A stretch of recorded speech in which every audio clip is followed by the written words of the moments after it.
We have walked among the gods and explored their realms. We have met the heroes who achieved legendary status and the creatures that populated the Norse cosmos.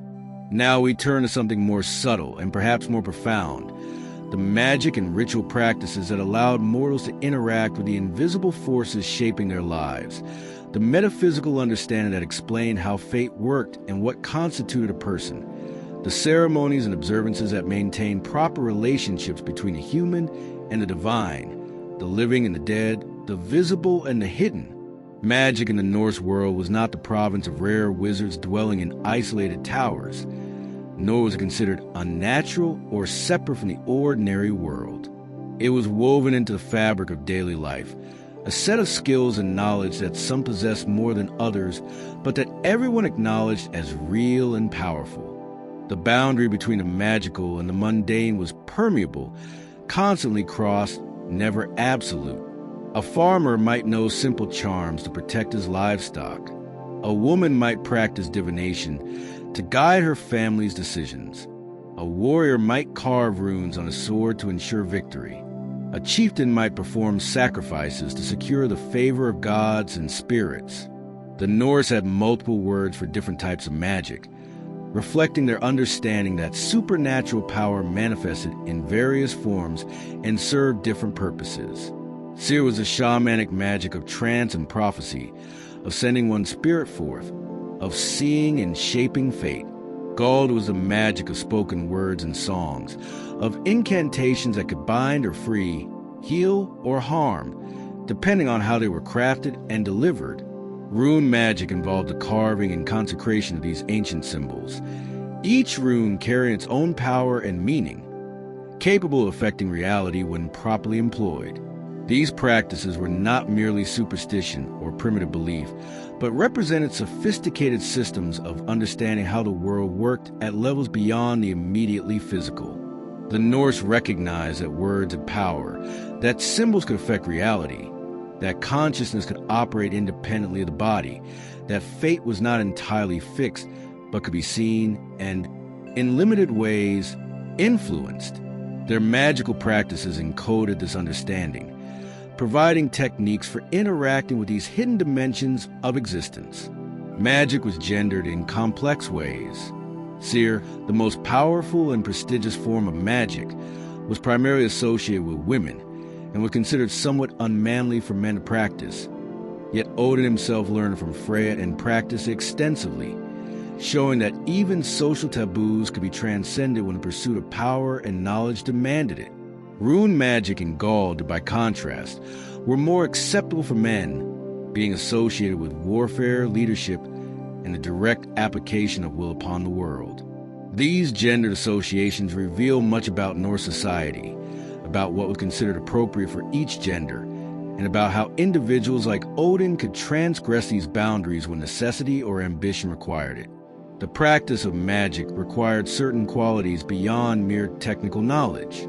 The practitioner needed strong will, the ability to focus intention, and direct it toward specific ends. They needed courage, for magical work often involved journeying to dangerous spiritual realms or dealing with powerful entities that could destroy the unwary.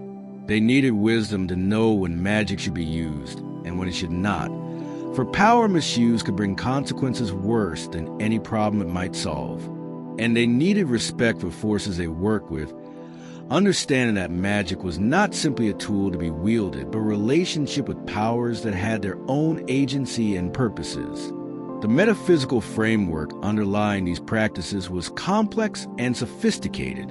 The Norse understood the self as composite rather than unitary, consisting of multiple souls or aspects that could separate under certain conditions.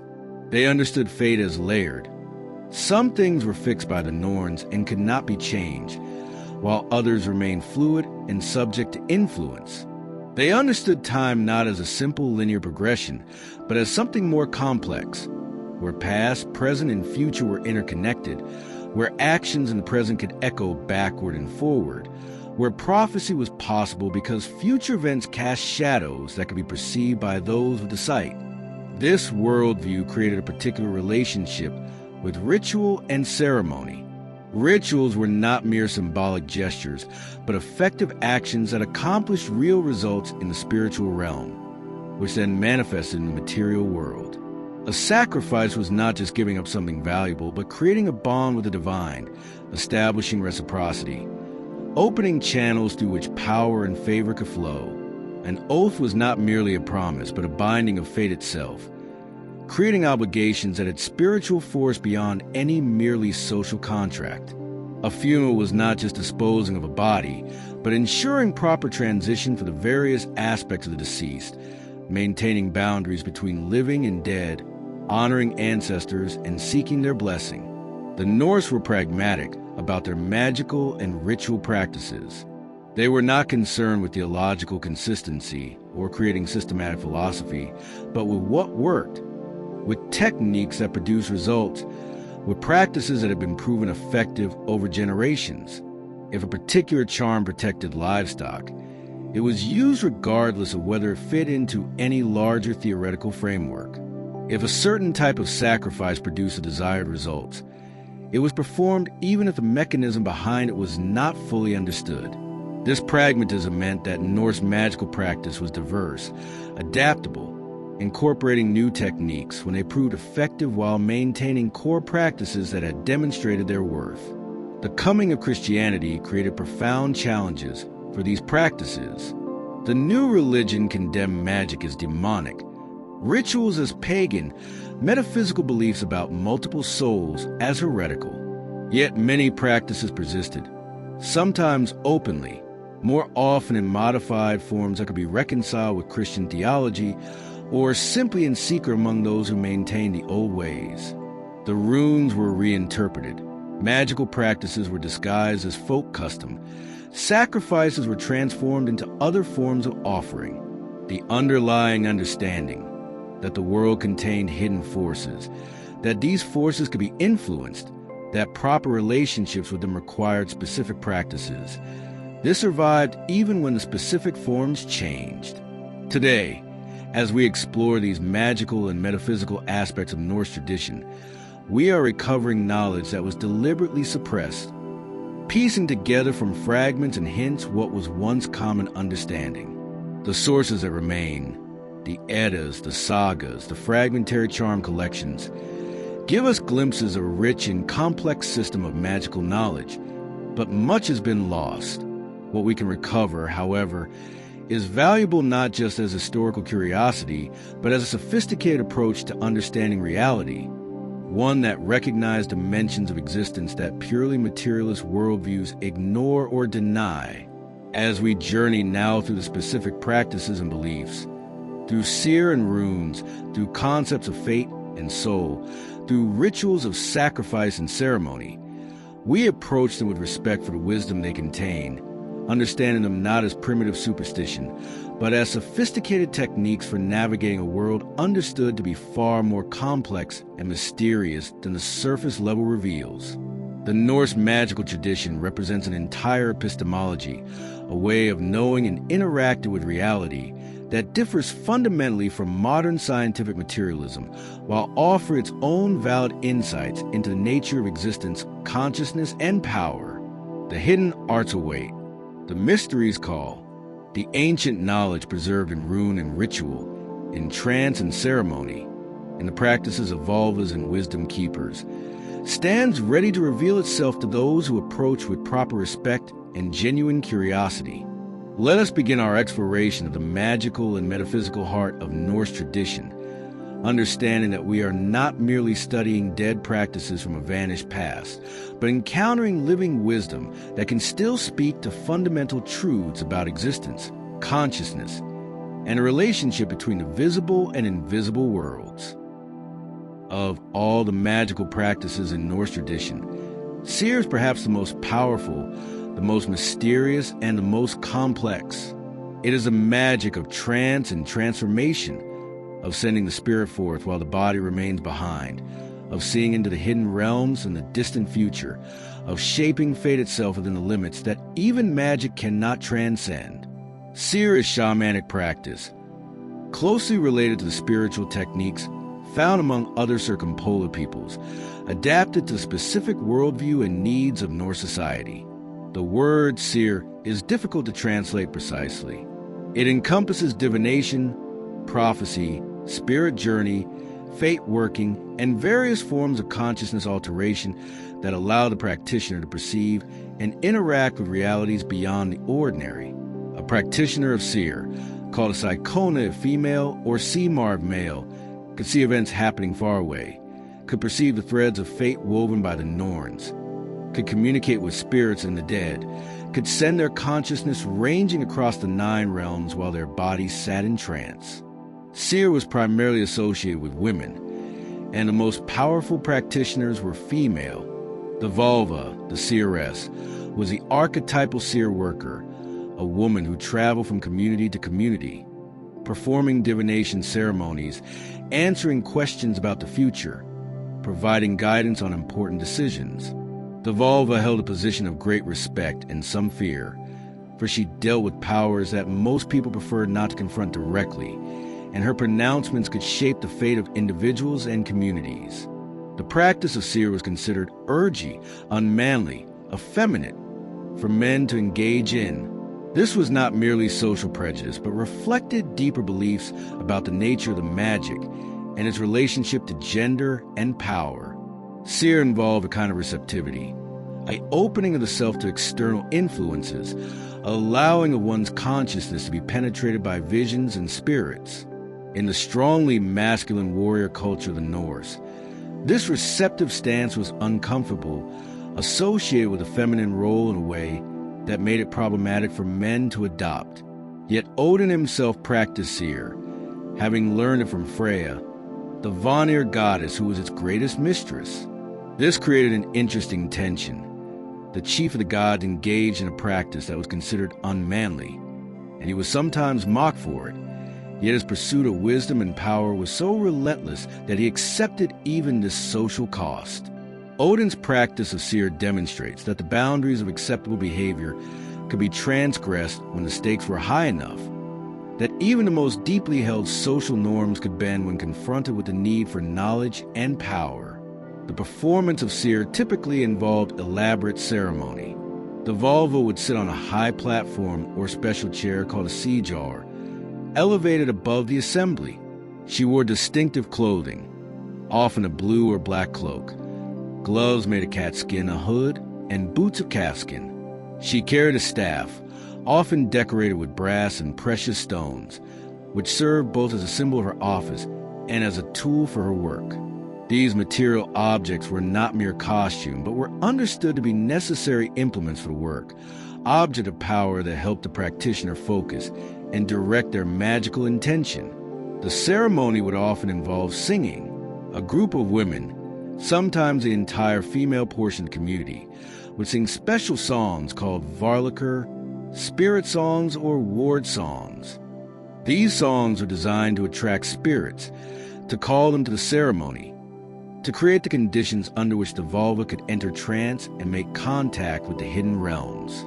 The singing would continue, providing a rhythmic foundation, holding the space, protecting practitioner while she journeyed. In trance, the Volva's consciousness would separate from her body.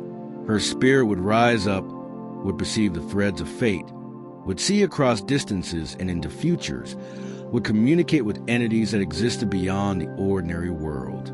The trance state was genuine. This was not performance or pretense, but an actual alteration of consciousness, achieved through a combination of singing, focus and tension, and techniques of mental discipline that have been passed down through generations of practitioners. What the Volva saw in trance, she would then communicate to those who had gathered. She might answer specific questions about the future. Will the harvest be good? Will a voyage be successful? Will a marriage be fortunate? Will an enemy attack? She might provide guidance on important decisions, describing the likely consequences of different courses of action. She might identify the causes of illnesses or misfortunes, revealing which spirits have been offended or what curses have been laid. She might communicate messages from the dead, allowing the living to receive counsel or closure from departed relatives. The accuracy of Volva prophecies was taken very seriously. The sagas contain many examples of Volva predictions that came true exactly as stated, even when those receiving the prophecy tried to avoid the predicted outcome. This was understood as evidence that the Volva truly saw fate, that her visions were genuine rather than fabricated. Yet there was also understanding that prophecy revealed what was likely or fated, but did not necessarily dictate every detail. There was room for human action and choice within the larger patterns that the Volva perceived. Seer could also be used more actively, not just to see fate, but to influence it. This was the most controversial aspect of practice, for it approached the power that was properly the Norns alone. A skilled practitioner could work with the threads of fate, could strengthen or weaken them, could make certain outcomes more or less likely. This fate working was dangerous, for interfering with WIRD could have unintended consequences, could create new problems while solving old ones, could anger the Norns or other powers that maintain the cosmic order. There are accounts of seer being used for harmful purposes, to curse enemies, to cause illness or madness, to destroy livestock or ruin crops, to undermine luck and fortune. These negative applications were called seer in the malevolent sense, and those who practiced such dark arts were feared and sometimes hunted. The same techniques that could be used to heal and help could be turned to harmful ends, and a seer practitioner who chose to work evil was a formidable and dangerous enemy. The practice of seer also involved interaction with various spirits and entities. The Volva might call upon her helping spirits, her allies in the hidden realms who assisted her work. She might communicate with the land vetter, seeking their cooperation or blessing. She might speak with the dead, calling up spirits from their rest to answer questions or provide guidance. She might even encounter hostile entities, spirits that oppose her work, that tried to confuse or harm her, that had to be dealt with through skill and power. This spirit interaction aspect of seer is what marks it most clearly as shamanic.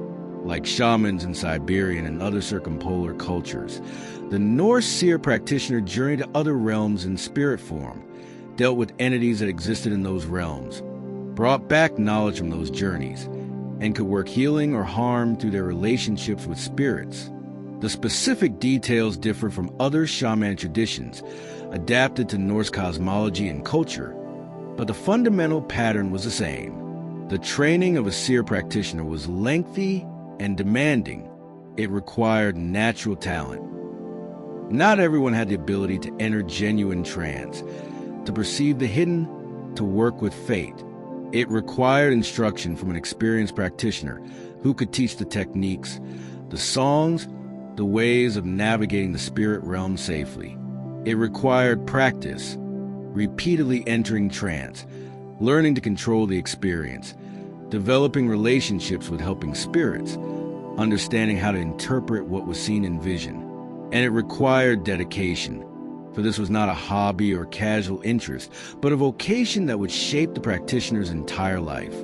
Those who became skilled in seer often lived somewhat apart from ordinary society. The Volva traveled, moving from community to community, never settling in one place for long. This mobility served practical purposes. It allowed her to earn a living by performing ceremonies in different locations, but it also reflected her liminal status, her position between worlds, her role as someone who dealt with powers and knowledge that ordinary people preferred to keep at a distance. She was respected, sought after, rewarded for her services, but she was also other, marked by her abilities and her dealings with the hidden, never quite part of the normal social order. The practice of seer declined with the coming of Christianity, which condemned it as demonic. The Volva, who had been an honored figure, became a witch to be persecuted. The ceremonies that had been public gatherings became secret meetings that could result in execution if discovered. Yet the knowledge did not entirely disappear. It went underground, was preserved in fragmentary form, influenced folk practices and folk magic, continued in altered forms among those who maintained the old ways despite the new religion's prohibitions. What seer represents beyond its specific techniques and applications, is a sophisticated understanding that consciousness is not confined to the physical body, that there are dimensions of reality beyond the immediately material, that the future casts shadows that can be perceived, that fate is real but not entirely fixed, that the boundary between the possible and impossible is more permeable than ordinary experience suggests. The vulva demonstrated through her practice that a trained and gifted individual could operate in these hidden dimensions, could bring back knowledge from them, could use that knowledge to help or harm, and that such abilities were not supernatural in the sense of being beyond nature, but were natural capacities that could be developed through proper training and practice. Seer reminds us that the Norse worldview included sophisticated forms of consciousness exploration, that they understood trance states and visionary experiences as valid ways of knowing, that they had techniques for deliberately entering such states and using them for practical purposes. The vulva was not deceiving herself or others, but was genuinely accessing information and capabilities that existed outside ordinary consciousness, and her work was valued precisely because it provided knowledge and power that could not be obtained through ordinary means. In this, Norse culture was far more advanced than later Western culture, which denied the validity of such experiences and lost the techniques for producing and utilizing them. As we move forward to explore other forms of Norse magic, we carry with us this understanding of Seer as the deepest and most powerful of the magical arts, the one that came closest to the divine powers themselves, the one that allowed mortals to perceive and work with the fundamental structures of fate and reality.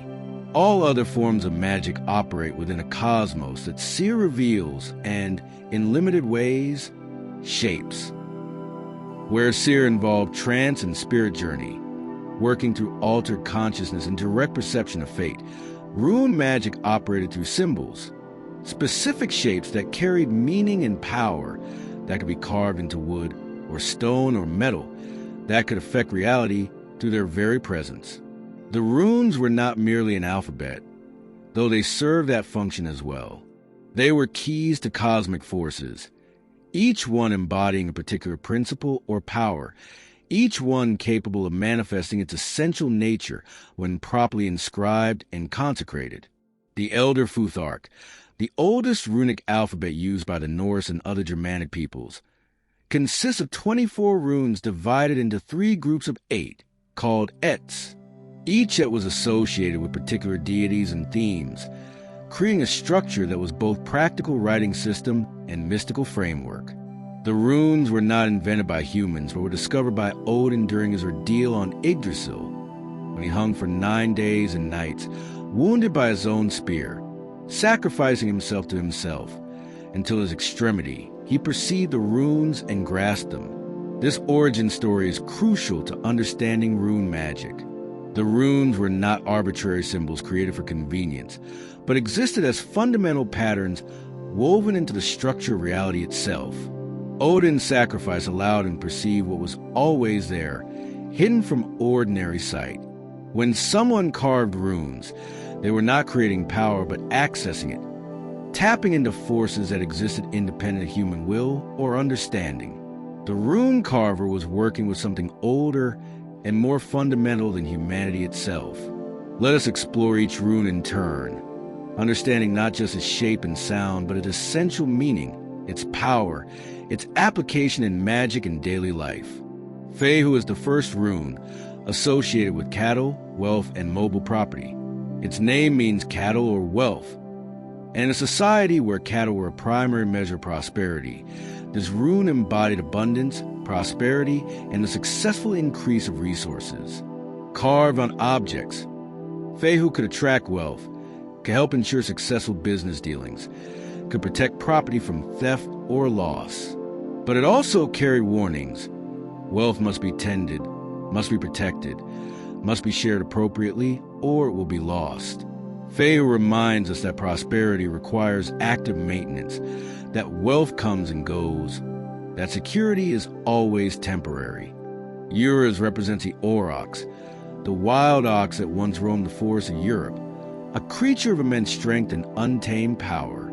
This rune embodies raw strength, vitality, primal force, the power that exists before it is channeled or civilized. Uruz speaks to health, to physical power, to the wild energy that must be harnessed but not entirely tamed. In healing, this rune could strengthen the life force, could help the sick recover their vitality. In magic aimed at empowerment, Uruz would be central, channeling the primal strength of the wild into human purposes. Thurisaz is a thorn, the giant, the force that protects through threat and danger. This rune embodies defensive power, the strength that holds boundaries, that repels enemies, that makes one dangerous to attack. Thurisaz was carved for protection, but not gentle protection. This was protection of thorns that tear, of giants that crush, of forces that destroy those who transgress boundaries. It was a warrior's rune, but also a rune for anyone who needed to establish and maintain boundaries, to defend what was theirs, to make themselves dangerous to their enemies. Ansuz represents the Aesir, the gods themselves, and particularly Odin as the god of wisdom and communication.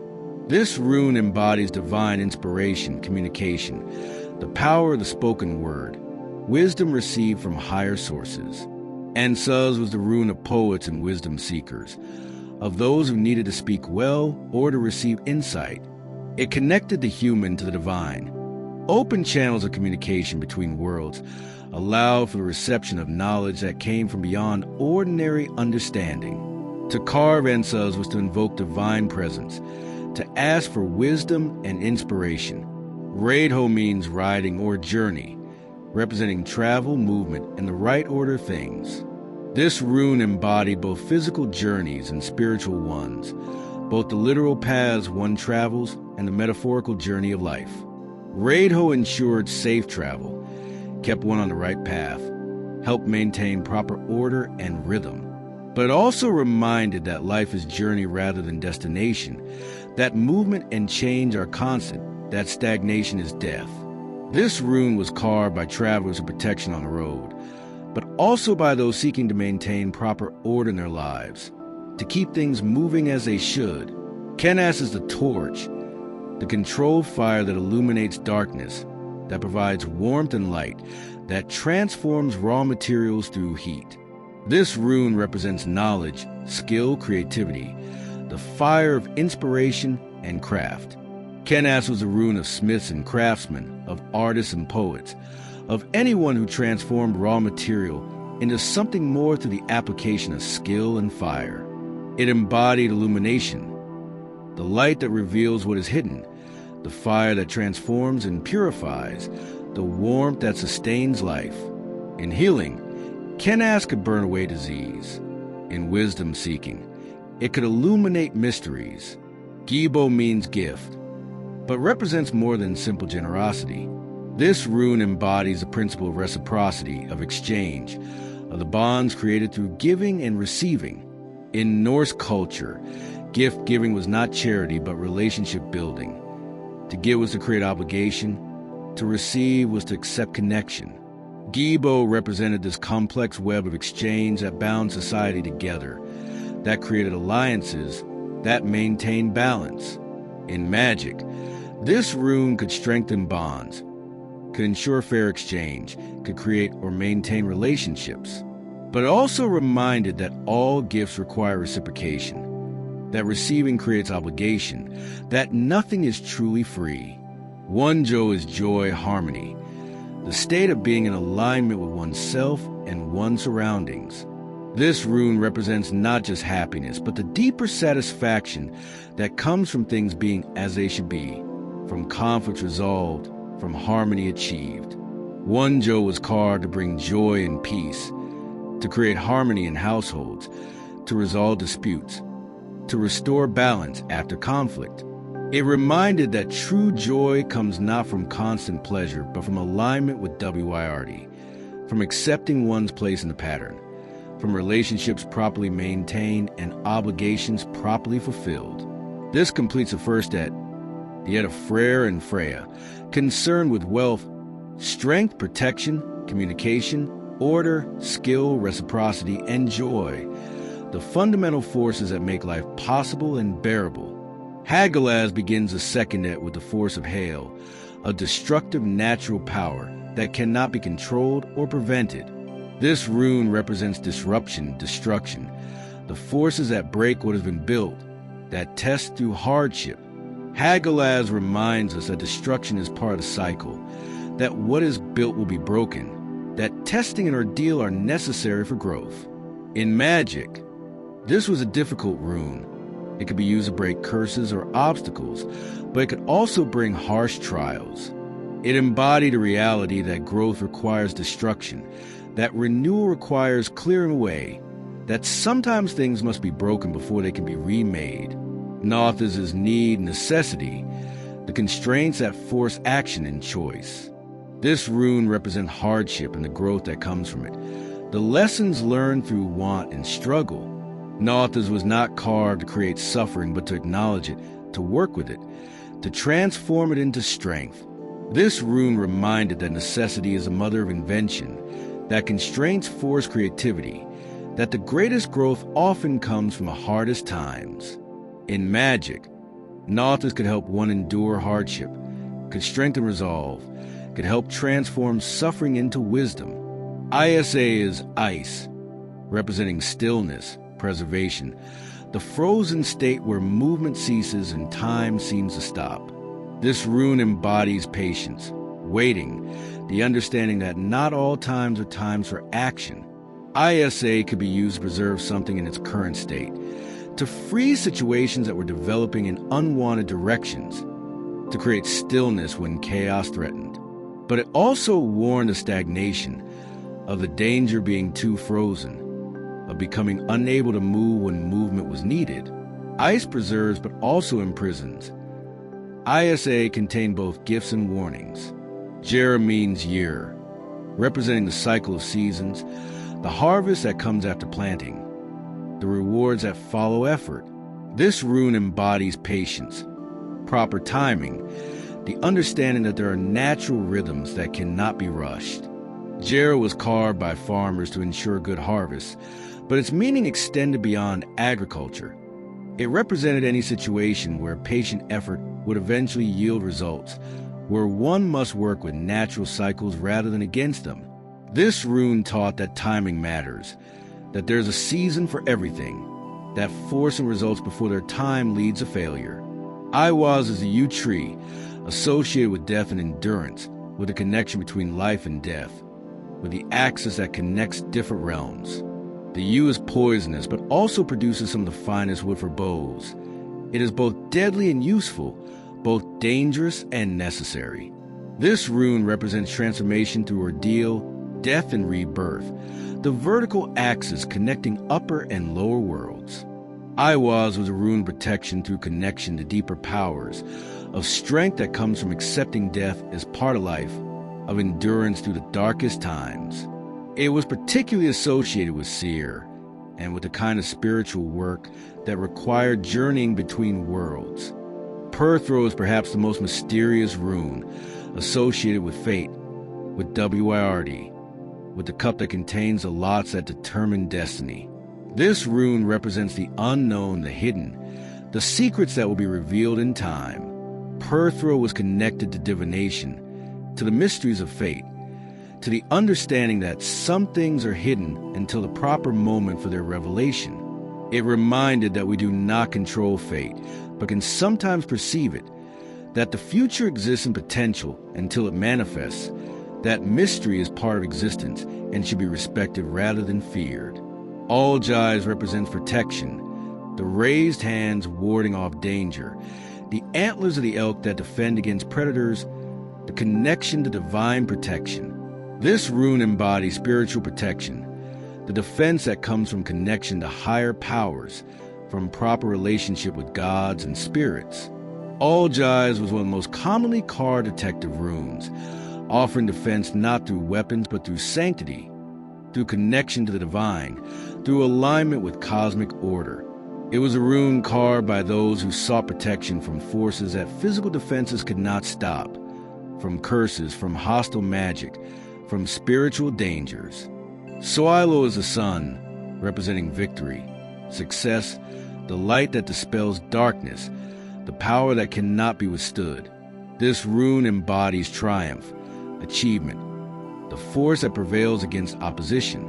Soilo was carved by warriors seeking victory, by anyone undertaking difficult challenges, by those who needed the strength and confidence to succeed. But it also represented enlightenment, the light of understanding, the clarity that burns away confusion and reveals truth. This rune reminded that victory comes not just through force, but through clarity, through seeing clearly and acting decisively. The second Et, the Et of Heimdall, deals with trials and tribulations, with cycles and transformations, with mysteries and protections, teaching that hardship is part of growth, that timing matters, that protection and victory are possible through proper understanding and action. Tawaz represents Tyr, the god of justice and warfare, embodying courage, justice, the warrior spirit guided by law and honor. This rune was carved on weapons to ensure victory, but victory achieved through justice, through proper conduct, through honor maintained. Tawaz reminded that might without right is merely violence, that true victory requires moral authority, that the warrior must also be just. This was the rune of sacrifice for greater good, of duty fulfilled despite personal cost, of honor maintained even when easier paths were available. Burkano is the birch tree, representing growth, fertility, new beginnings, the nurturing feminine principle. This rune embodies birth and regeneration, the protective care that allows new life to thrive, the gentle strength that supports growth. Burkano was carved for fertility, for protection of children, for healing that involved regrowth and renewal. It represented the mother, the nurturer, the force that protects and enables life. In magic, this rune can encourage growth in all its forms, physical, spiritual, emotional, and could help heal through nurturing and support. Iwaz means horse, representing partnership, trust, the relationship between rider and mount, between human and animal, between individuals working together toward common goals. This rune embodies cooperation, loyalty, the power that comes from proper partnership. Iwaz was not about domination, but about relationship. The horse that trusts its rider, the allies who work together, the partnerships that multiply strength through unity. This rune could strengthen bonds, create trust, facilitate cooperation, remind that the greatest achievements come through working together rather than alone. Manaz represents humanity, the human community, the self within society. This rune embodies social consciousness, the understanding of oneself as part of a larger whole, the balance between individual and community. Manaz reminded that humans are social beings, that identity is formed through relationships, that one's actions affect the entire community. In magic, this rune could strengthen social bonds, could help resolve conflicts within communities, could foster understanding between people. It taught that we are defined not just as individuals, but through our relationships and our place within the social order. Laguz is water, representing flow, intuition, the unconscious, dreams, and the hidden depths of the psyche. This rune embodies the fluid, the changeable, the force that flows around obstacles, that takes the shape of whatever contains it. Laguz was associated with seer and other forms of intuitive magic, with the realm of dreams and visions, with the unconscious knowledge that surfaces when the conscious mind is quiet. This rune taught flexibility, adaptation, the power of yielding rather than resisting, of flowing rather than forcing. It reminded that some knowledge comes not through reason, but through intuition, through the deep waters of the unconscious mind. Ingwaz represents Ing, another name for Freyr, the god of fertility and peace, embodying stored potential, the seed that contains future growth, the rest between cycles. This rune was associated with periods of gestation, when growth happens invisibly, when potential builds toward manifestation. Ingwaz taught patience, the understanding that some processes cannot be rushed, that rest and waiting are not wasted time, but necessary preparation. In magic, this rune could protect during vulnerable periods, could help store energy for future use, could facilitate the hidden work that precedes visible results. Daggers is day, representing dawn, breakthrough, transformation, the moment when light returns after darkness. This rune embodies awakening, enlightenment, the sudden clarity that resolves confusion. Daggers was carved at moments of transition, when old patterns were breaking and new ones emerging, when consciousness was expanding, when understanding was dawning. This rune taught that darkness is temporary, that light always returns, that transformation is possible, that new beginnings follow endings. It represented hope, renewal, the promise that today can be different from yesterday. Athal is the ancestral home, the inherited land, representing heritage, tradition, the accumulated wisdom of ancestors. This rune embodies connection to the past, to family, to the land one comes from. Athal reminded that we are not isolated individuals, but links and chains that extend backward to ancestors and forward to descendants. In magic, this rune could strengthen connection to ancestral wisdom, could protect family and property, could help maintain tradition while allowing for necessary adaptation. It taught that we stand on the shoulders of those who came before, that our actions will affect those who come after, that identity is rooted in continuity. The third Et, the Et of Tyr, deals with justice and community, with cooperation and humanity, with intuition and transformation, teaching that we are social beings with responsibilities to others, that flexibility and flow are as important as strength and structure, that endings lead to beginnings, that we are part of continuums that extend beyond our individual lives. The power of the runes did not lie merely in their individual meanings, but in how they could be combined. A rune master might carve several runes together, creating a binding or a bind rune that combined their powers. Display. Example of the simple bind rune. The order in which runes were carved mattered, as did the material they were carved upon, the intention held while carving, the words spoken during consecration. Rune magic was a sophisticated practice requiring knowledge, skill, and proper understanding of how the forces embodied by each rune could be combined and directed. The carving of runes was itself a ritual act. The practitioner would prepare themselves, would focus their intention, would understand clearly what they sought to accomplish. The carving would be done with care and precision, for the shape had to be exact. A rune incorrectly carved might not work, or worse, might work in unintended ways. After carving, the runes would be consecrated, often by being colored with red ochre or with blood, by being breathed upon, by being named and empowered through spoken words or galled, or sung incantations that activated a rune's power. Runes could be carved on anything: weapons to give them power, jewelry for protection, doorways to ward homes, ships to ensure safe voyages, tombstones to honor the dead and bind them to rest. They could be carved on wooden lots and cast for divination, each rune drawn revealing something about the situation being examined. They could be carved temporarily in earth or snow for immediate purposes, or permanently in stone for lasting effects. The decline of rune use came gradually. As Christianity spread, runes became associated with paganism and were suppressed. The knowledge of their magical properties was lost or driven underground. Runes continued to be used for writing in some regions, but their mystical dimension was deliberately forgotten or denied. Yet they never entirely disappeared. And in modern times, there's been a revival of interest in rune magic, an attempt to recover what was lost and to reconnect with this ancient system of symbolic power.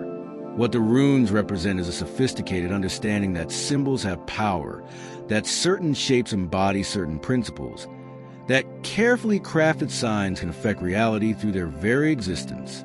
The rune master worked not just with marks on wood or stone, but with the fundamental patterns of existence, accessing through these simple shapes the deep structures that underlie all manifest reality. To carve a rune with proper knowledge and intention was to tap into cosmic forces, to direct them towards specific ends. to participate in the shaping of reality itself. If runes were symbols of power carved into physical matter, and seer was the magic of trance and spirit journey, then Gald was the magic of the spoken and sung word, the understanding that sound itself carries power, that words properly crafted and delivered can affect reality, that the human voice, when used with knowledge and intention, becomes a tool for shaping the world. Galdr is incantation, spell singing, the art of using rhythm, tone, and meaning together to manifest magical effects. The word Galdr is related to words meaning to crow, to sing, or to yell, suggesting sounds that are more than ordinary speech, sounds that carry extra weight, extra power, extra meaning. A Galdr was not a casual statement, but a carefully crafted formula, often rhythmic or poetic, designed to focus and direct magical intention through the medium of sound. The practitioner who knew Galdr understood that reality responds to certain patterns of sound, that the right word spoken in the right way at the right time could heal or harm, bind or free, reveal or conceal. Gald was closely associated with rune magic. Many of the most powerful Galdr involved the chanting or singing of rune names, the vibration of the sounds producing effects related to the rune's meanings. Each rune had its own sound, and when that sound was prolonged, when it was sung rather than merely spoken, it was believed to activate the rune's power more fully. A practitioner might carve a rune and then sing its Galdr over it, the sound completing what the carving had begun, bringing the symbol to full life and power. The technique of Galdr involved several elements working together. First was the words themselves, the actual content of the incantation, which might name what was desired, might invoke gods or spirits, might describe the effect to be manifested. Second was the rhythm. Galdr often had a strong rhythmic structure, with repetition and pattern that helped build and focus power. Third was the tone and pitch. Certain sounds were believed to be more powerful than others, and the skilled practitioner knew how to use their voice to maximum effect. Fourth was the intention. The practitioner's focus will, their clear understanding of what they sought to accomplish, their belief in the efficacy of their work. In the Havamal, the collection of Odin's wisdom sayings, there's a section called Oljedal, the list of songs, where Odin describes 18 powerful Galdr that he knows. He does not provide the actual formulas. Such knowledge was not to be written down for casual readers, but he describes what each Galdr can accomplish, giving us insight into the range and power of this form of magic. The first Galdr Odin mentions can heal, can help those who are hurt or sick. The second protects in battle, ensuring that the warrior cannot be harmed. The third can bind enemies, making them unable to move or fight. The fourth can free the user from bonds, allowing escape from any imprisonment. The fifth can turn aside arrows in flight, sending projectiles harmlessly astray. The sixth can turn curses back on those who sent them, using the enemy's own malice against them. The seventh Galdr can extinguish fires, protecting buildings and people from burning. The eighth can calm hatred and resolve disputes, bringing peace where there was conflict. The ninth grants the power to control winds and weather, particularly useful for sailors who need favorable conditions. The 10th can reveal and banish harmful spirits, protecting against supernatural threats. The 11th can protect friends in battle, ensuring their safety even in the midst of combat. The 12th allows communication with the dead, calling up spirits to answer questions. The 13th is a water blessing, ensuring purity and safety. The 14th reveals the nature of all the gods, providing divine knowledge. The 15th gives strength and endurance, allowing one to accomplish what would normally be impossible. The 16th can win the love of a woman, though Odin notes that such magic is dangerous and can have unintended consequences. The 17th preserves a woman's affection, ensuring that love once won will not be lost. And the 18th, Odin says, is one he will never teach to anyone. It is secret even from other gods, known only to himself and perhaps to his sister or his wife. This suggests that there are levels of Galdr depths of power that were kept secret even from most magical practitioners, known only to the greatest masters. These 18 Galdra represent a comprehensive magical toolkit, healing and protection, binding and freeing, turning aside attacks and redirecting them, calming conflicts and revealing truths, controlling nature and communicating with the dead, winning love and preserving it, accessing divine knowledge, and accomplishing the impossible together. They demonstrate that Gald was not limited to one type of effect, but could address virtually any need or challenge that might arise. The practice of Gald required training and skill. The voice had to be developed, learning to produce the right tones and sustain them for the necessary duration. The memory had to be trained, for Galdra were not written down but were transmitted orally, learned by heart, preserved through exact repetition. The understanding had to be developed, knowing not just the words but the principles behind them, the reasons why certain sounds produce certain effects, the cosmological framework that made Galdra possible. Galdra could be whispered or shouted, sung melodiously or chanted in a monotone, depending on the purpose. A protective Galdra might be whispered, keeping its power subtle and its presence undetected. A curse might be shouted, the force of the voice carrying the force of the magic. A healing Galdra might be sung gently, the soothing tones complementing the healing intention. The skilled practitioner knew which approach suited which purpose, adapting the delivery to the situation. There were Galdra for specific purposes woven throughout Norse culture. There were work songs that helped with repetitive labor, songs that kept rhythm and made the work easier, but that also carried a magical element. The belief that singing while working made the work more successful, that certain songs attracted the help of spirits or gods, that the right words at the right time could make difficult tasks possible. There were protective Galdra spoken over children, blessing them and shielding them from harm. There were love Galdra, though these were controversial. Magic that manipulated affection was considered dangerous and potentially unethical, yet people still sought and used such spells when desire overwhelmed caution. There were cursing Galdra, dark words that could bring misfortune, illness, or death to enemies, though the use of such magic carried risks for practitioner as well as the target.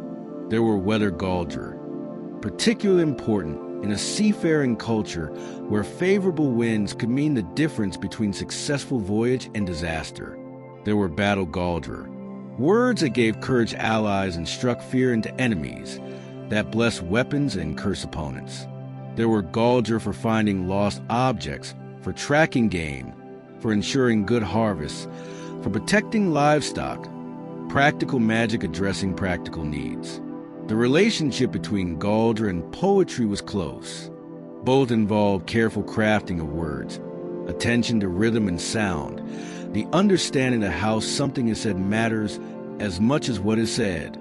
Many of the greatest skalds, Norse poets, were also practitioners of Galdra.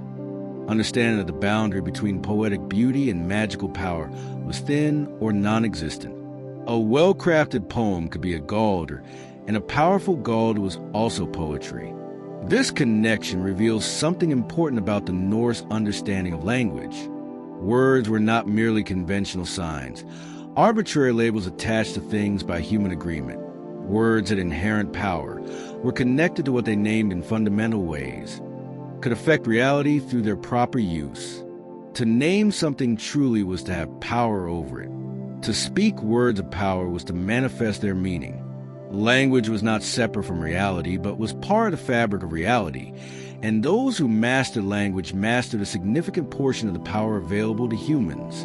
The Ni or cursed poem represents a particularly potent and feared form of Galdra.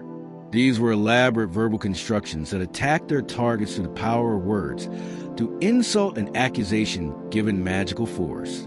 To compose a Ni against someone was to do them real harm, not merely social embarrassment, but actual damage to their luck, their health, their fortune. The creation of a Ni was taken so seriously that in Iceland it was made illegal, punishable by outlawry.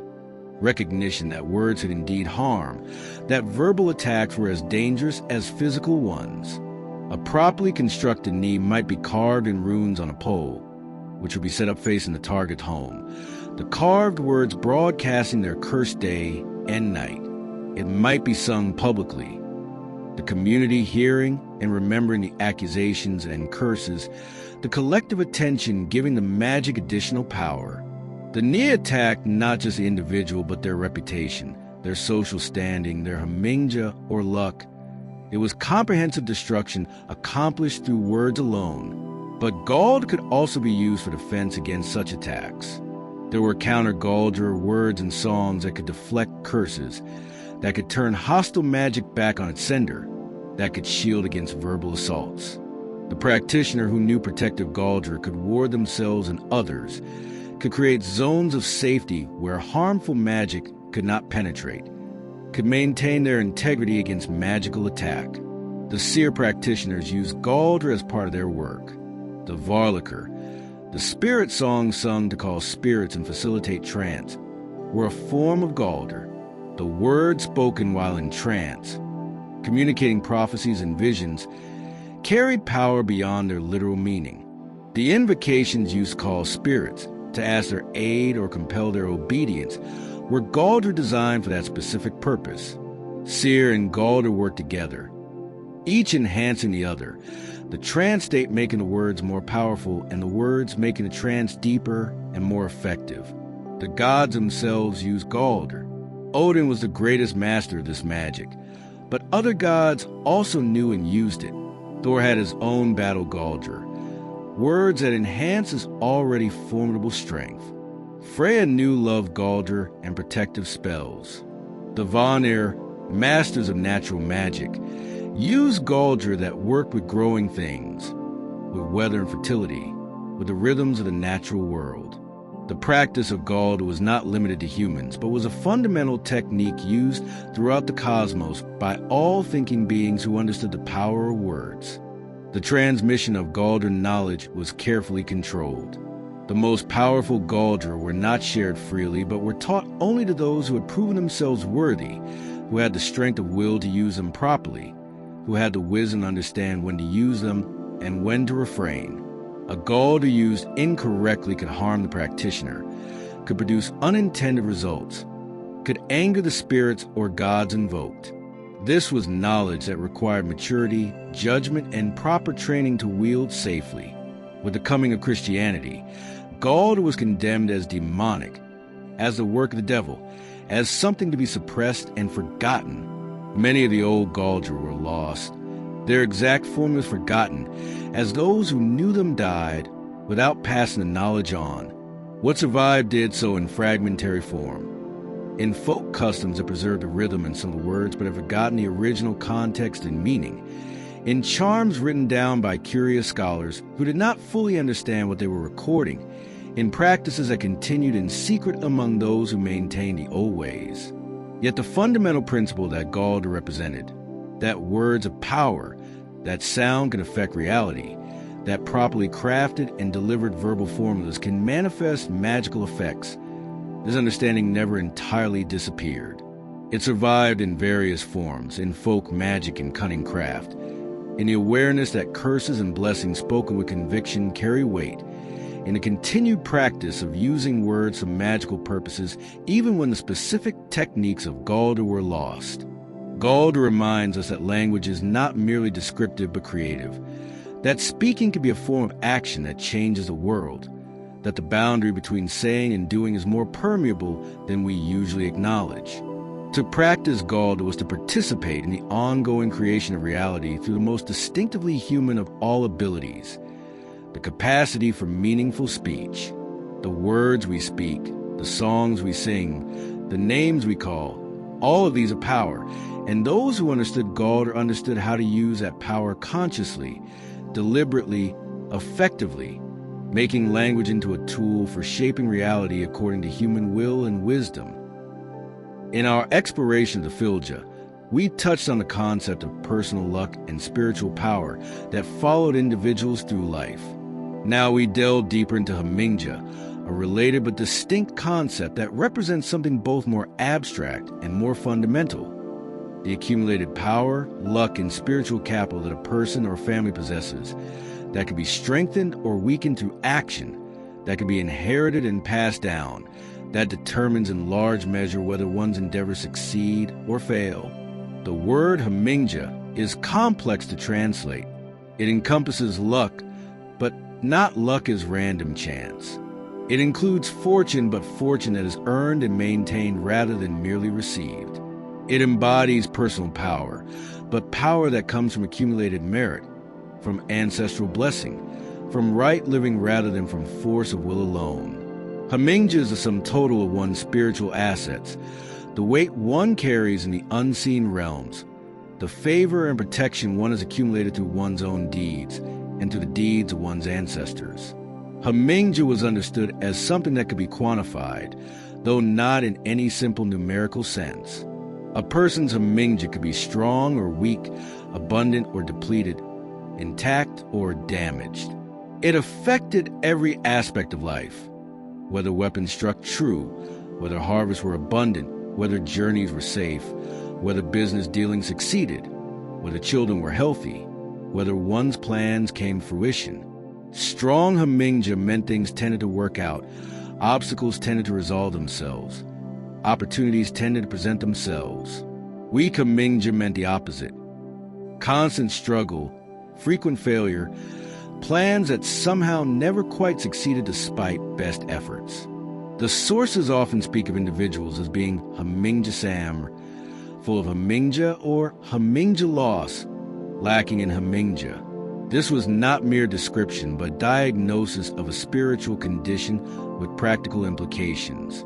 Someone known to be hamingja sammer would be sought as an ally, as a business partner, as someone to have on expeditions or in battles, for their luck would help ensure success.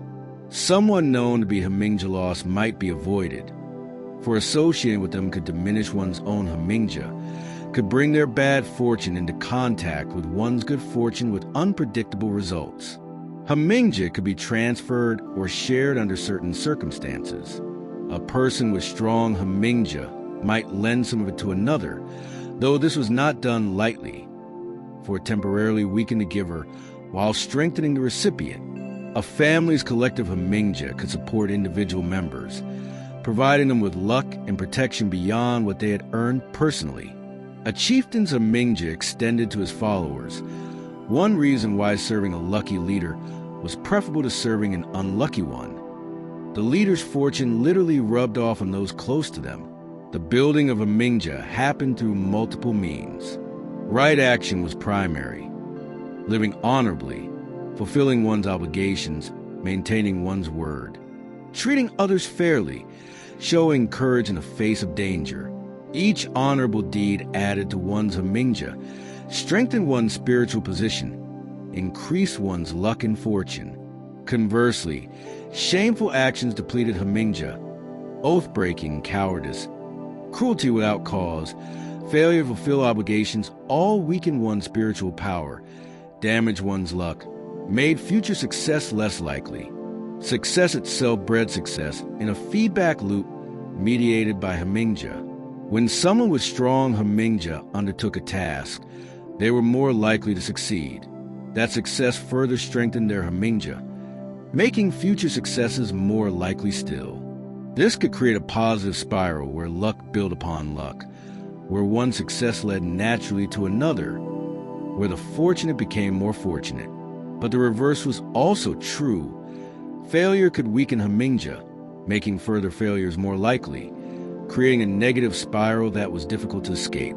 This understanding of luck as something that accumulated and depleted based on action provided a framework for making sense of fortune and misfortune. When someone consistently succeeded, it was not merely random chance, but the working of strong hamingja.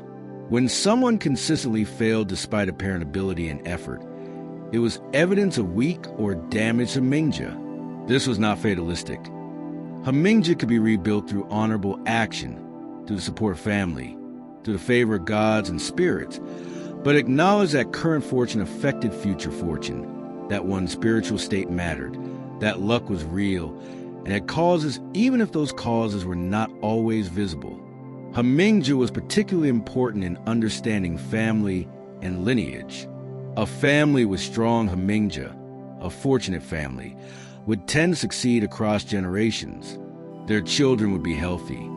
Their ventures would prosper. Their members would distinguish themselves.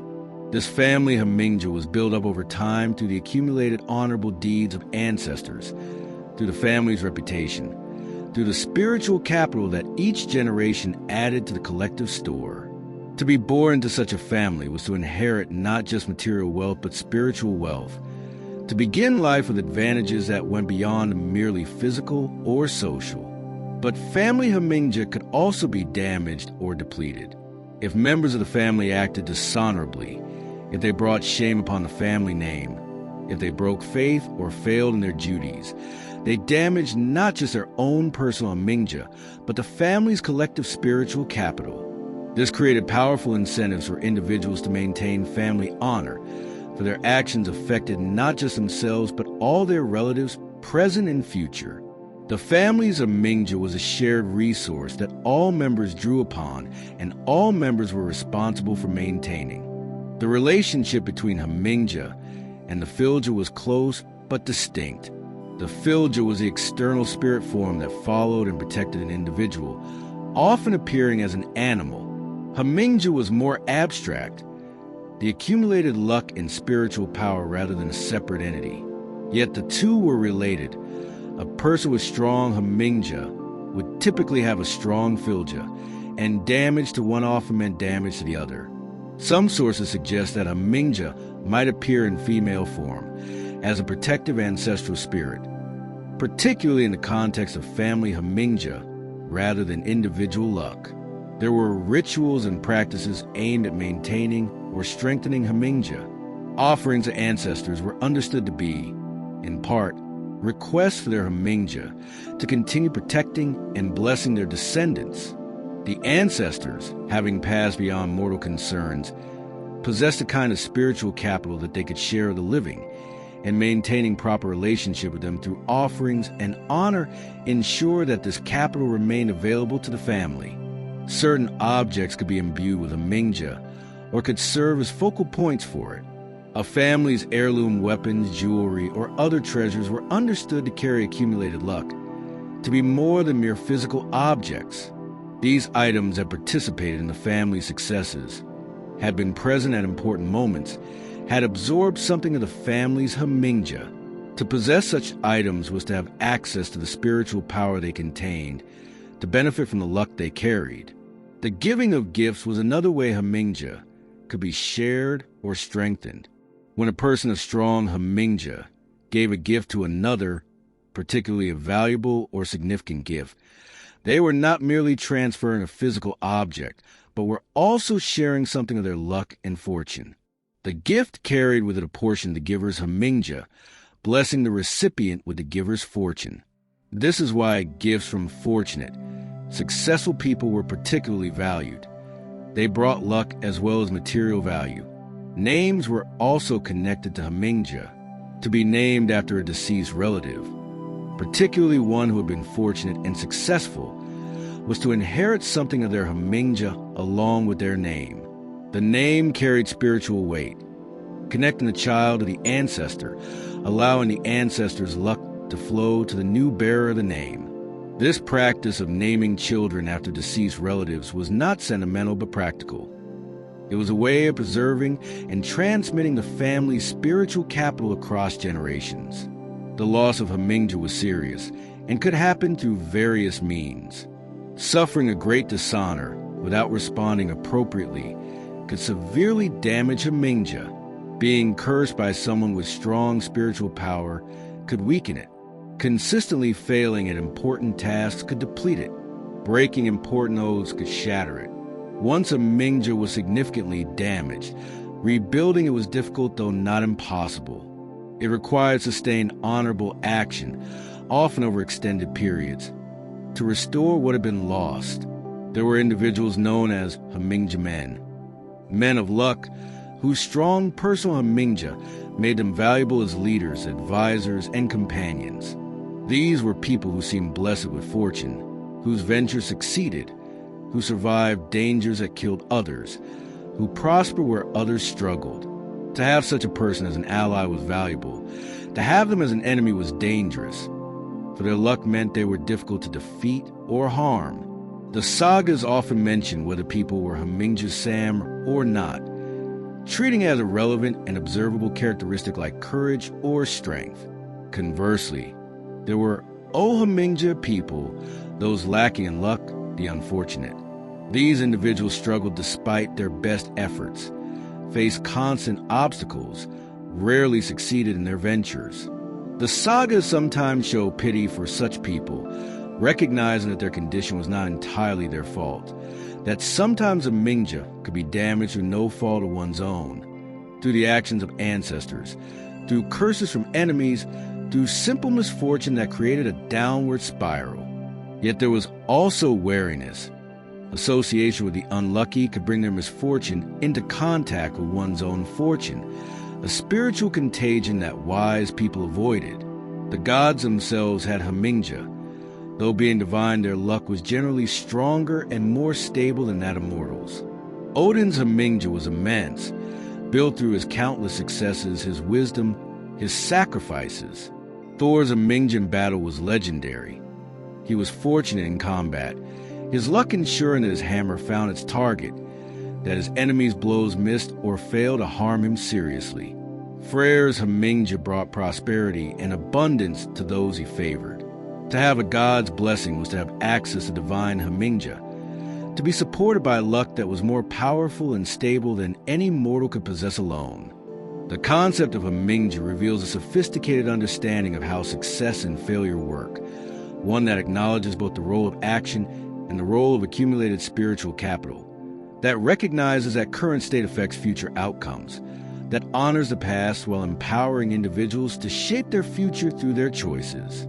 It provides a framework for understanding why some people seem blessed with fortune while others struggle, why some families prosper across generations while others decline, why personal character and reputation matter not just socially but practically. Hamingja also creates moral incentives, the knowledge that one's actions affect not just immediate outcomes, but one's accumulated luck, that dishonorable action has spiritual costs beyond social consequences, that maintaining honor and fulfilling obligations builds a spiritual capital that will support future endeavors. In a worldview where Hamingja is real and observable, virtue becomes pragmatic as well as ethical. Living honorably is not just right but effective, building the luck and fortune that make success more likely. The Norse understanding of Hamingja offers insights that remain relevant. The idea that current success affects future success, that reputation matters, that accumulated trust and goodwill create advantages, that one's spiritual and ethical state affects outcomes. These observations accord with human experience, even for those who might not accept the metaphysical framework in which the Norse embedded them. Whether understood literally as a quasi-physical spiritual substance or metaphorically as the accumulated effects of reputation and character, Hamingja points to real phenomena that affect how lives unfold and how success is achieved or lost. As we move forward to explore other aspects of Norse metaphysical understanding, we carry with us this concept of Hamingja as a key piece of how the Norse understood the self and its relationship to fortune.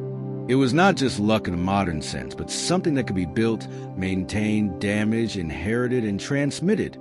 A spiritual reality with practical implications, a force that shaped individual lives and family destinies across generations. If Hamingja represents personal luck and spiritual power, then WYRD represents something more fundamental and far-reaching. Fate itself, the intricate web of cause and effect that connects all things, the pattern woven by the Norns that shapes the course of existence. WYRD is perhaps the most profound and philosophically complex concept in Norse thought, representing an understanding of causality, destiny, and freedom that differs markedly from later Western conceptions while offering insights that remain deeply relevant. The word WYRD is related to the verb to become and to name Ord, the eldest of the Norns who represents the past. This etymology is significant. WYRD is not fate in the sense of predetermined events written in advance by external authorities, but rather the accumulated weight of all that has already happened. The way that past actions create present conditions that constrain future possibilities. WYRD is the ongoing becoming of the world, the process by which what was shapes what is and what will be.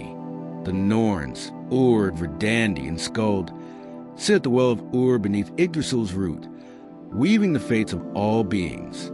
But their weaving is not arbitrary decree. Urd represents the past, what has already happened and cannot be changed. Verdandi represents the present, what is happening now, the moment of choice and action. Skuld represents necessity, what must be, the consequences that follow for what has been and what is being done. Together, they represent a conception of fate as organic rather than mechanical, as emerging from the nature of things rather than imposed from outside. WYRD operates at multiple levels simultaneously. There's personal WYRD, the fate of each individual, shaped by their choices, their hamingja, their character, and the circumstances into which they are born. There's family WYRD, the accumulated fate of a lineage, the patterns that repeat across generations, the tendencies and destinies that shape families as wholes. There's collective WYRD, the fate of communities, nations, peoples, shaped by their collective actions and collective character. And there's cosmic WYRD, the overall pattern of existence itself, leading ultimately to Ragnarok and beyond.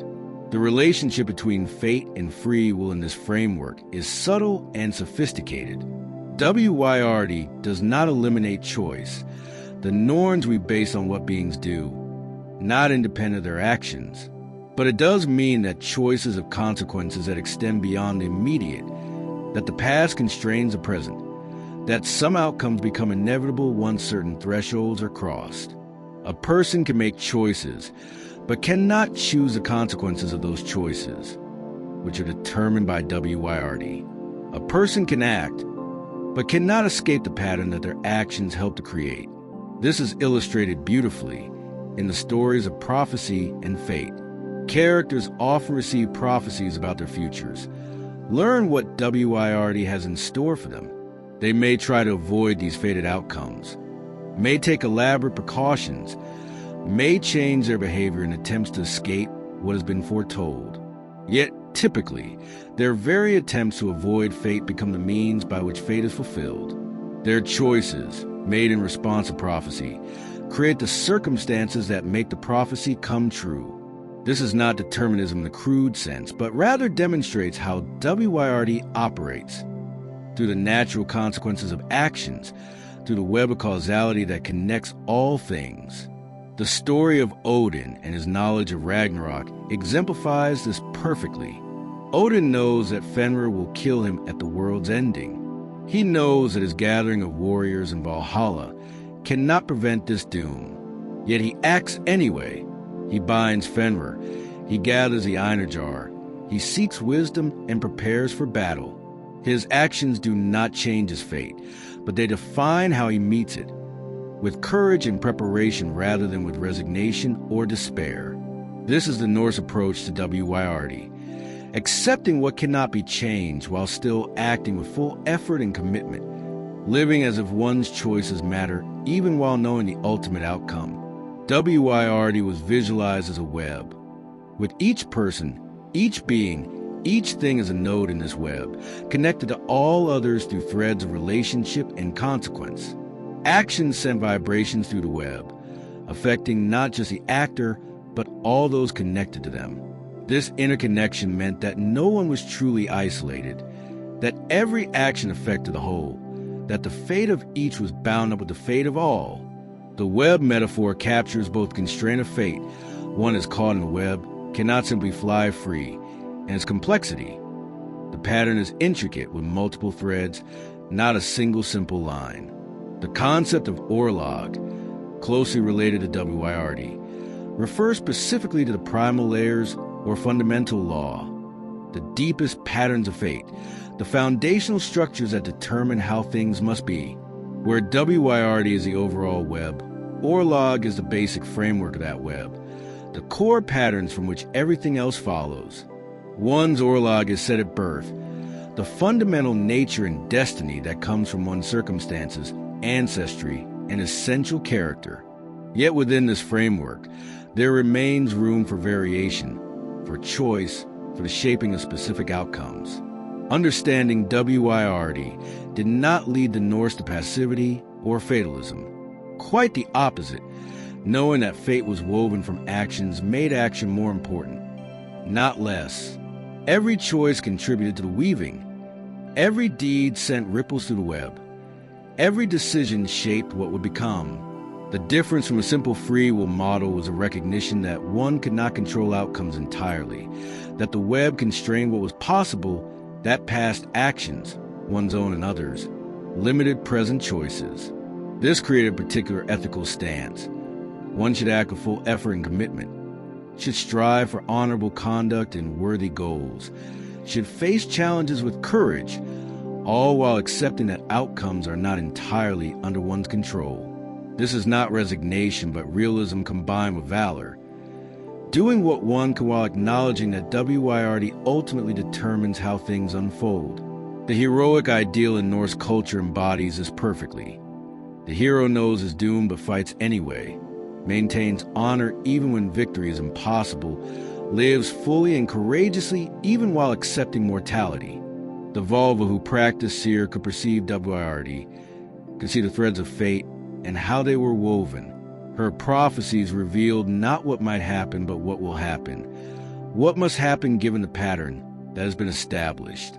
Yet even this knowledge did not eliminate all uncertainty.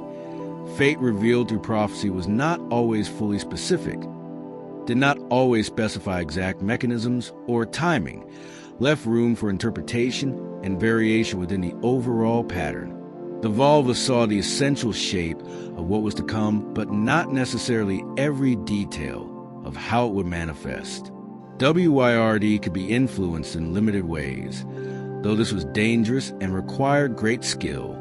The practice of fate working through Seer involved attempting to strengthen certain threads and weaken others, to make desired outcomes more likely without claiming to control fate entirely. This was working with WYRD rather than against it, helping to shape how the pattern manifested rather than trying to impose an entirely different pattern. Even the gods cannot simply override WYRD. Odin could not prevent Ragnarok. Frigg could not ultimately save Baldur. They could act within the pattern, but not step outside it. The relationship between WYRD and the gods was complex. The gods were subject to fate. They knew their doom at Ragnarok, knew they could not prevent it, yet prepared for it anyway. But they were also shapers of fate. Their actions affected the WYRD of others. Their judgments and blessings and curses influenced how the web was woven. This apparent contradiction resolves when we understand that WYRD is not external to the gods, but includes them. They participate in the weaving, affect how it unfolds, yet are also part of what is woven. Humans could appeal to the gods to influence their WYRD, to strengthen certain threads of fate, to help bring about desired outcomes. This was not asking the gods to override fate, but to work within it, to add their power and influence to the human effort, to help shape how the pattern manifested. A sailor praying for safe voyage was not asking Thor to violate WYRD, but to use his influence to strengthen the threads that led to successful return, to add divine power to human skill and effort. The concept of WYRD also explains the Norse attitude toward omens and signs. An omen was not a prediction of what might happen, but a glimpse of what was already woven, a perception of the pattern that was unfolding. To see ravens circling before a battle was not just symbolism, but an actual indication of what fate had in store. The birds sensing the death that was already present in the web, even if not yet manifest in physical reality. Omens were taken seriously because they revealed WYRD, showed what the pattern contained, allowed for preparation, even if not for prevention. The threads of WYRD were particularly strong and visible at certain moments, at births, at deaths, at marriages, at oaths sworn, at great decisions made. These were moments when the web was being actively woven, when major threads were being laid down, when the pattern was being significantly shaped. This is why such moments were treated with such seriousness, why ritual surrounded them, why their proper conduct mattered so much. These were moments when WYRD was most malleable, when choices had the greatest impact on the pattern that would unfold. WYRD operated through natural consequences rather than supernatural intervention. If one acted dishonorably, WYRD would manifest through the loss of reputation, the weakening of alliances, the reduction in Hamingja, the natural result of having violated social and spiritual norms. If one acted honorably, WYRD manifested through increased reputation, stronger relationships, enhanced Hamingja, the natural benefits of right conduct. The web of cause and effect was not arbitrary, but followed from the nature of things, from the way actions generate consequences, from the organic unfolding of patterns. This understanding of fate as natural law, rather than divine decree, has profound implications. It means that one's fate is not imposed from outside, but emerges from within, from one's character and choices, and the accumulated weight of past actions. It means that changing one's fate requires changing oneself, changing one's actions, changing how one relates to the web of relationships and consequences in which one is embedded. It means that fate is not something to rail against as unfair, but something to work with, to understand, to shape through the choices and actions that remain available. The Norse did not ask, "Why me?" when misfortune struck, did not see themselves as victims of arbitrary divine cruelty. They understood misfortune as WYRD manifesting, as the web producing outcomes based on past actions, their own, their ancestors, their communities. This did not eliminate sympathy for suffering, but it did provide a framework for understanding it, for seeing it as part of a larger pattern rather than as meaningless chaos. And it empowered response. If WYRD is shaped by action, then new action could begin shaping new patterns, could start weaving threads that would lead to different outcomes. The acceptance of WYRD did not mean accepting every particular outcome as unchangeable. What was woven could sometimes be unwoven or rewoven, though this became harder as patterns solidified, as consequences became manifest, as events moved from possible to actual. The earlier one perceived the pattern, the more room for influence. The later one waited, the more fixed things became. This is why wisdom was so valued. The wise person could perceive WYRD earlier, could see patterns forming before they became set, could act to shape outcomes while there was still flexibility in the web. At the deepest level, WYRD represents the Norse understanding that reality is not chaotic but patterned, that causes produce effects according to natural law, that the universe operates according to principles that can be understood even if not controlled. The Norns weaving fate are not arbitrary tyrants, but represent the lawful unfolding of causality, the way that what has been determines what can be. The organic process by which time moves forward and potentials become actualities. To understand WYRD is to understand how reality works at its most fundamental level. As we continue to explore Norse metaphysical concepts, we carry forward this understanding of WYRD as central to the entire worldview, the recognition that we exist within a web of relationships and consequences, that our actions matter precisely because they contribute to the weaving, that freedom and fate are not opposites but aspects of the same reality. That courage consists not in denying fate, but in meeting it well. WYRD is a pattern, the web, the process, and we are both weavers and threads, both shapers and shaped, participants in an ongoing creation that includes us but extends far beyond us. In modern Western thought, we typically conceive of the self as unitary, a single consciousness inhabiting a body, a unified I that persists through time. The Norse understanding was radically different and far more complex. They recognize multiple components to what we might call the soul, each with its own nature and function, capable under certain circumstances of existing or operating independently. To understand the Norse conception of personhood is to understand that a human being was not one thing, but many things together, a composite that could, in death or trance or magical working, separate into its constituent parts. The Norse did not have a single word equivalent to our soul, but had multiple terms for different aspects of the self. These aspects were not merely theoretical distinctions, but were understood as genuinely separate components that could, under the right conditions, be perceived and affected individually. The complexity of this system reflects a sophisticated psychological and spiritual understanding, one that recognized a multiplicity within apparent unity, the many voices within a single self. Hammer is perhaps the most straightforward to understand. It is the physical form, the shape, the body as it appears. But hammer is more than mere flesh and bone. It is the form principle, the pattern that makes a body what it is rather than something else. In ordinary circumstances, hammer is stable. A person has the shape of a human being and maintains that shape. But under certain conditions, hammer could change.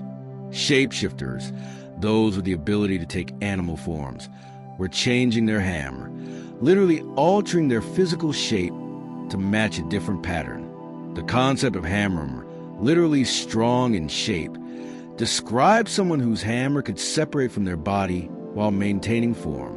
While the physical body slept, the hammer could go forth as a double, appearing at distant locations, manifesting physically even though the person's body remained elsewhere.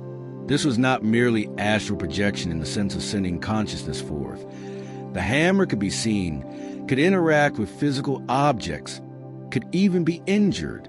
Damage to the separated hammer would manifest as damage to the physical body when they reunited. There were also those who were hamstolen, shape-stolen, or shape-shifted, able to change their hammer into animal forms. This was particularly associated with certain warriors who could take bear or wolf form, the berserkers and Ulf Hedner, whose ferocity in battle was attributed to their having assumed the hammer of these powerful predators. Whether this shape-shifting was literal physical transformation or a kind of possession by animal spirit, or something between these interpretations, the sources are not always clear. What is clear is it was understood as a real change in hammer, not mere metaphor or psychological state. Hugr is more abstract. It is the thought, the mind, the conscious awareness. But like hammer, Hugr was not necessarily confined to the physical body. It could be sent forth, could operate at a distance, could perceive things happening elsewhere. When we speak of someone's heart or mind going out to someone, we are using dead metaphor for what the Norse understood as actual possibility. The Hugr could literally travel while the body remained behind. A person with a strong Hugr could send it forth to gather information, to see what was happening at distant locations, to communicate with others without physical presence. This was a more subtle operation than sending forth a hammer. The Hugr traveling did not manifest in physical form, but operated as pure consciousness, perceiving and thinking and returning with knowledge. Those skilled in magic, particularly in seer, could project their Hugr with great facility, using it to see across distances and into the future, to perceive the hidden and the distant. The relationship between hammer and Hugr was crucial in ordinary waking consciousness. They were united. The thinking mind operated to the physical form, inseparable and coordinated. In sleep, they could partially separate, the Hugr experiencing dreams while the hammer rested. In trance or magical working, they could separate more completely, the Hugr journeying while the hammer remained in place, or both separating and traveling together as a kind of spirit double. At death, they separated permanently, each going to its own fate. Filja, which we had discussed before, was the following spirit, the external manifestation of one's fate and fortune, often appearing in animal form. The Filja was distinct from both Hamr and Hugr, but was intimately connected to the person, following them through life, visible to those with the sight, representing something essential about their nature and destiny. The Filja could appear to others as warning or omen, could fight spiritual battles on the person's behalf, could be damaged or destroyed through magical attack with corresponding harm to the person themselves. Hamingja, too, as we have explored, was a component of the self, the accumulated luck and spiritual power, the weight one carried in the unseen realms, the fortune that shaped outcomes. While less personal than Filja, more abstract than Hamr or Hugr, Hamingja was nonetheless part of what made a person who they were, affecting every aspect of their life, capable of being strengthened or weakened through action and circumstance. On or on was the breath, the life force, the animating principle that separated the living from the dead. This was what Odin gave to Ask and Embla when he breathed life into the first humans, the basic vitality that makes matter into living being. When On left the body, death followed immediately. This was the most fundamental aspect of life, present in all living things, the simple fact of animation rather than stillness, of process rather than stasis. Orlog, which we touched on in discussing WIRD, was sometimes counted as a soul component, the primal layers of fate that were laid down at birth, the fundamental pattern that would shape one's life. This was not changeable through action, being determined by circumstances of birth, ancestry, cosmic timing, but provided a framework within which everything else operated. One's Orlog was one starting point, the hand one was dealt, the fundamental conditions that would shape all that followed. Many was memory, but understood as something more substantial than mere psychological recall. Memory was how the past lived on, how ancestors remained present, how one's identity persisted across time. Strong many meant connection to the past, to one's lineage, to the accumulated wisdom of ancestors. Weak many meant disconnection, forgetting, loss of identity and continuity. This is why remembrance was so important, why being forgotten was a kind of death, why reputation and legacy mattered so profoundly. They were how one's many persisted after physical death. Some sources also speak of MR, courage or battle fury, as something that could be understood as a distinct component, not merely an emotion but a force that could possess or fill a person, could be called upon or cultivated, could be stronger or weaker as a fundamental aspect of one's nature. The berserkers were those whose MR was so powerful that it overrode normal consciousness, transforming them into something more than merely human, more like the savage beasts whose hammer they assumed. This multiplicity of soul components explains phenomena that would otherwise be puzzling. How could a person be seen in two places at once? Their hammer had separated and traveled while their body remained behind. How could someone know things happening far away? Their Hugr had journeyed to perceive them. How could damage be done to someone without touching their physical body? Their Filja or Hamingja had been attacked. How could death happen without visible cause? Their Ond had been driven out, or their various components separated beyond the ability to reunite. The components could be in harmony or conflict. A person whose Hamr, Hugr, and Filja were all strong and working together was formidable, blessed with physical power, mental clarity, and spiritual protection. A person whose components were in discord, whose Hugr wandered when it should be focused, whose hammer was weak while their Hugr was strong, or vice versa, whose Filja was damaged or absent, would struggle, would be vulnerable, would find life difficult despite their best efforts. At death, these components separated and went to different fates. The hammer, the physical body, was buried or burned, returned to the earth or to smoke and ash. The Hugr, the conscious awareness, went to the afterlife appropriate to how one had died and lived, to Valhalla or Sesrumner, if claimed by the Valkyries, to Hell's realm if death was not in battle, possibly to other locations depending on circumstances. The Filja might linger near the burial place, might attach to a descendant, might dissipate. The Hamingja might continue as part of the family's collective spiritual capital, supporting future generations. The mini, the memory, persisted in the minds of the living, in the songs of skalds, in the stories told by descendants. This understanding of the divided self has profound implications. It means that consciousness is not absolutely bound to the physical body, that awareness can operate independently of flesh, that the boundary between self and world is more permeable than ordinary experience suggests. It means that a person can be affected at multiple levels.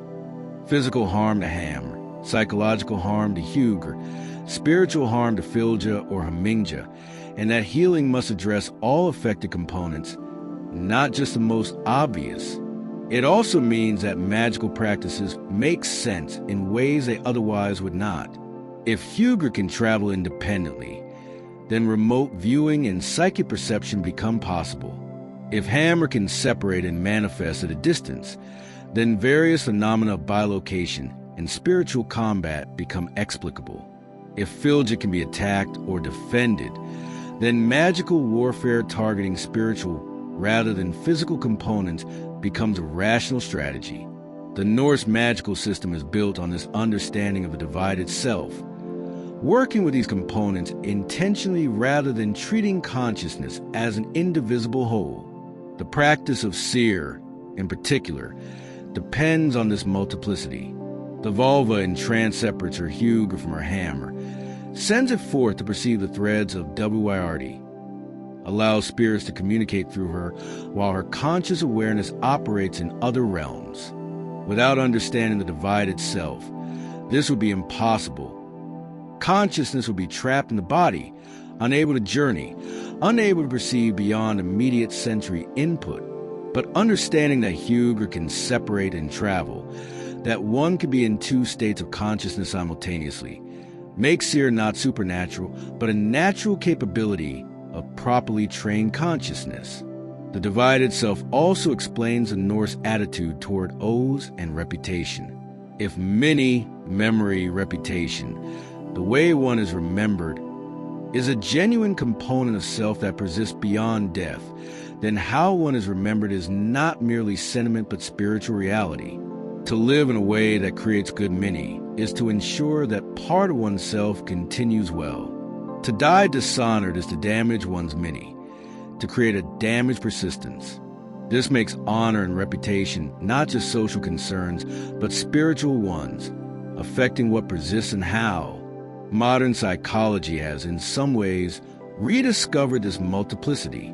We speak of the unconscious and the conscious mind, of different aspects of personality, of internal conflicts between different parts of the self.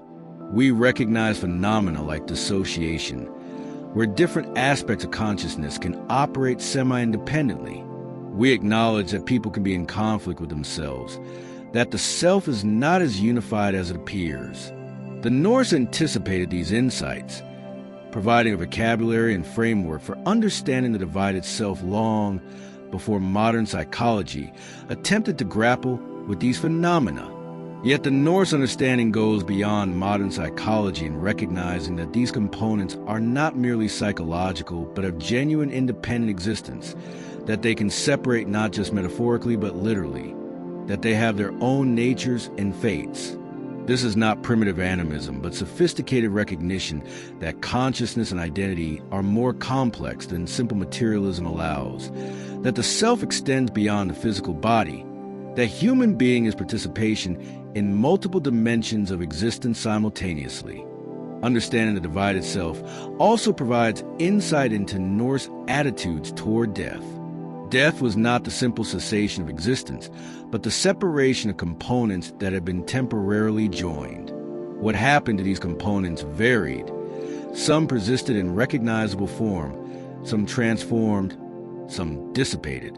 But death was transition and separation rather than simple ending, and different practices and beliefs related to ensuring that each component went to its appropriate fate, that the separation was clean and proper rather than producing drog or other problematic conditions. As we move forward to explore the ritual practices of Norse tradition, We do so with this understanding of the divided self as foundation. The rituals make sense only in this context. Why certain things must be done at birth, at death, at key transitions, why those matter so much, why names and reputation are so important. All of these practices work with the understanding that a person is multiple components that must be properly maintained, protected, and honored if the individual and the community are to thrive. The Norse vision of personhood challenges us to reconsider our own assumptions about consciousness, identity, and the nature of the self. Perhaps we, too, are more multiple than we usually acknowledge. Perhaps consciousness is less bound to matter than we assume. Perhaps the various aspects of self have more independence than modern thought typically grants. The Norse understood this millennia ago, and their sophisticated framework for working with the divided self remains relevant for those willing to look beyond the limitations of simple materialism. Having explored the metaphysical framework of Norse belief, the nature of magic, the structure of fate, the components of the soul, we turn now to how these understandings manifested in practice, in the rituals and ceremonies that maintain proper relationships between the human and divine, the living and the dead, the visible and invisible worlds. Chief among these practices was blot, the sacred sacrifice, the giving of gifts to gods and spirits in exchange for their favor, protection, and blessing. The word blot is related to blessing and blood, capturing the dual nature of the practice. It was both holy ceremony and violent offering, both spiritual communion and practical transaction. Blot was not worship in the Christian sense of pure adoration or submission, but rather relationship building through reciprocity, the creation and maintenance of bonds through the exchange of gifts. The gods gave protection, prosperity, victory, good harvests. Humans gave offerings, honor, sacrifice. This exchange created obligation on both sides, bound divine and human together in mutual relationship. Blot could be performed at many scales, from private household ceremonies to great public gatherings involving entire communities. The basic structure remained similar: the selection and consecration of an offering, the sacrifice itself, the distribution of the blessing, the sharing of the sacrificial feast. But the details varied depending on the occasion, the deity being honored, the specific needs or purposes of the ceremony.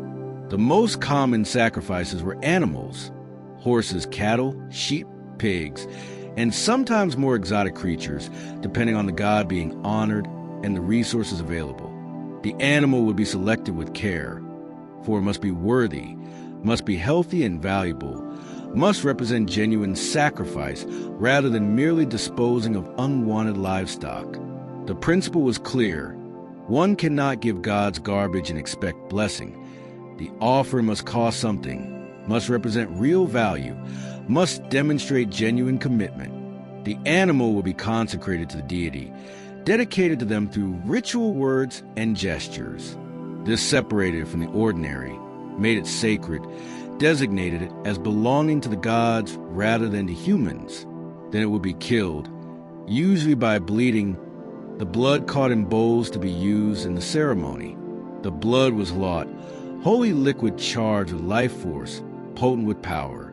It would be sprinkled on the altar, on the participants, on the walls of the sacred space, spreading the blessing, marking the presence of the divine, consecrating the ceremony. The meat of the sacrificed animal would then be cooked and shared in the communal feast. This was not wasteful but practical. The gods received the blood and the spirit of the animal, the smoke rising from the cooking, the honor of the sacrifice itself. The humans received the meat, the nourishment, the community bonding that came from sharing a sacred meal. This distribution embodied the principle of reciprocity. The gods gave blessing, humans gave sacrifice, and both benefited from the exchange. The timing of blot followed both regular cycles and special occasions. There were seasonal blots marking important transitions in the year. Vechenet winter nights celebrated the onset of winter, honored the Dezir, the female guardian spirits, and sought their protection through the dark months ahead. Joel midwinter celebrated the turning point of the year, when days would begin lengthening again, a time of feasting and gift-giving, of honoring the gods and asking their blessing for coming year. Oribald, in midwinter, was a feast of endurance, celebrating survival through the hardest season. Sigerblot, victory's sacrifice, in spring, sought blessing for the coming season of raiding and warfare. Summersblot, summer sacrifice, celebrated summer's arrival and the growing season. Beyond these regular observances, blot could be performed for specific purposes at any time. Before a voyage, sailors might perform blot seeking safe passage and favorable winds. Before battle, warriors would make sacrifice seeking victory and protection. When illness threatened, blot might be performed seeking healing. When crops failed or livestock sickened, blot addressed the crisis, attempting to restore proper relationship with the powers that govern fertility and prosperity. Blot was practical magic, addressing real needs through maintenance of divine relationships. The location of blot varied. Some ceremonies were held at sacred sites, groves where gods were believed to be particularly present, springs associated with spirits or deities, large stones or distinctive natural features that served as markers of the holy. Others were held at specially constructed sites, raised platforms, enclosed sacred spaces, purpose-built structures dedicated to ceremony. Still others were held at the household level, in or near the home, honoring the gods and spirits that protected that particular family and place. The Gwa, the priest or chieftain who led the ceremony, played a crucial role. This was not a separate professional priesthood, but rather a function performed by those with authority and knowledge. Chieftains, wealthy landowners, those recognized as having the wisdom and skill to conduct ceremony properly. The Gwa knew the proper words and actions, understood the significance of each element, served as intermediary between human and divine, ensuring that the sacrifice was acceptable and the relationship properly maintained. Women could also conduct blot, particularly for household and family ceremonies. The lady of the house had responsibility for maintaining proper relationship with the spirits of the land, with the Dazur, with the protective powers that guarded home and family. Her role in blot was not subsidiary but essential, recognizing that different types of relationship required different intermediaries, that feminine authority was necessary for certain ceremonies just as masculine authority was necessary for others. The element of sacrifice was taken literally and seriously. To sacrifice was to make sacred, yes, but also to give up something of value, to suffer loss for the sake of relationship with the divine.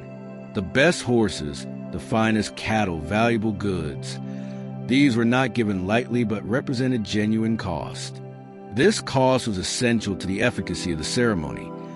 The gods knew the difference between genuine sacrifice and empty gesture, and they responded accordingly. Cheap offerings brought limited blessing. Generous sacrifice brought generous response.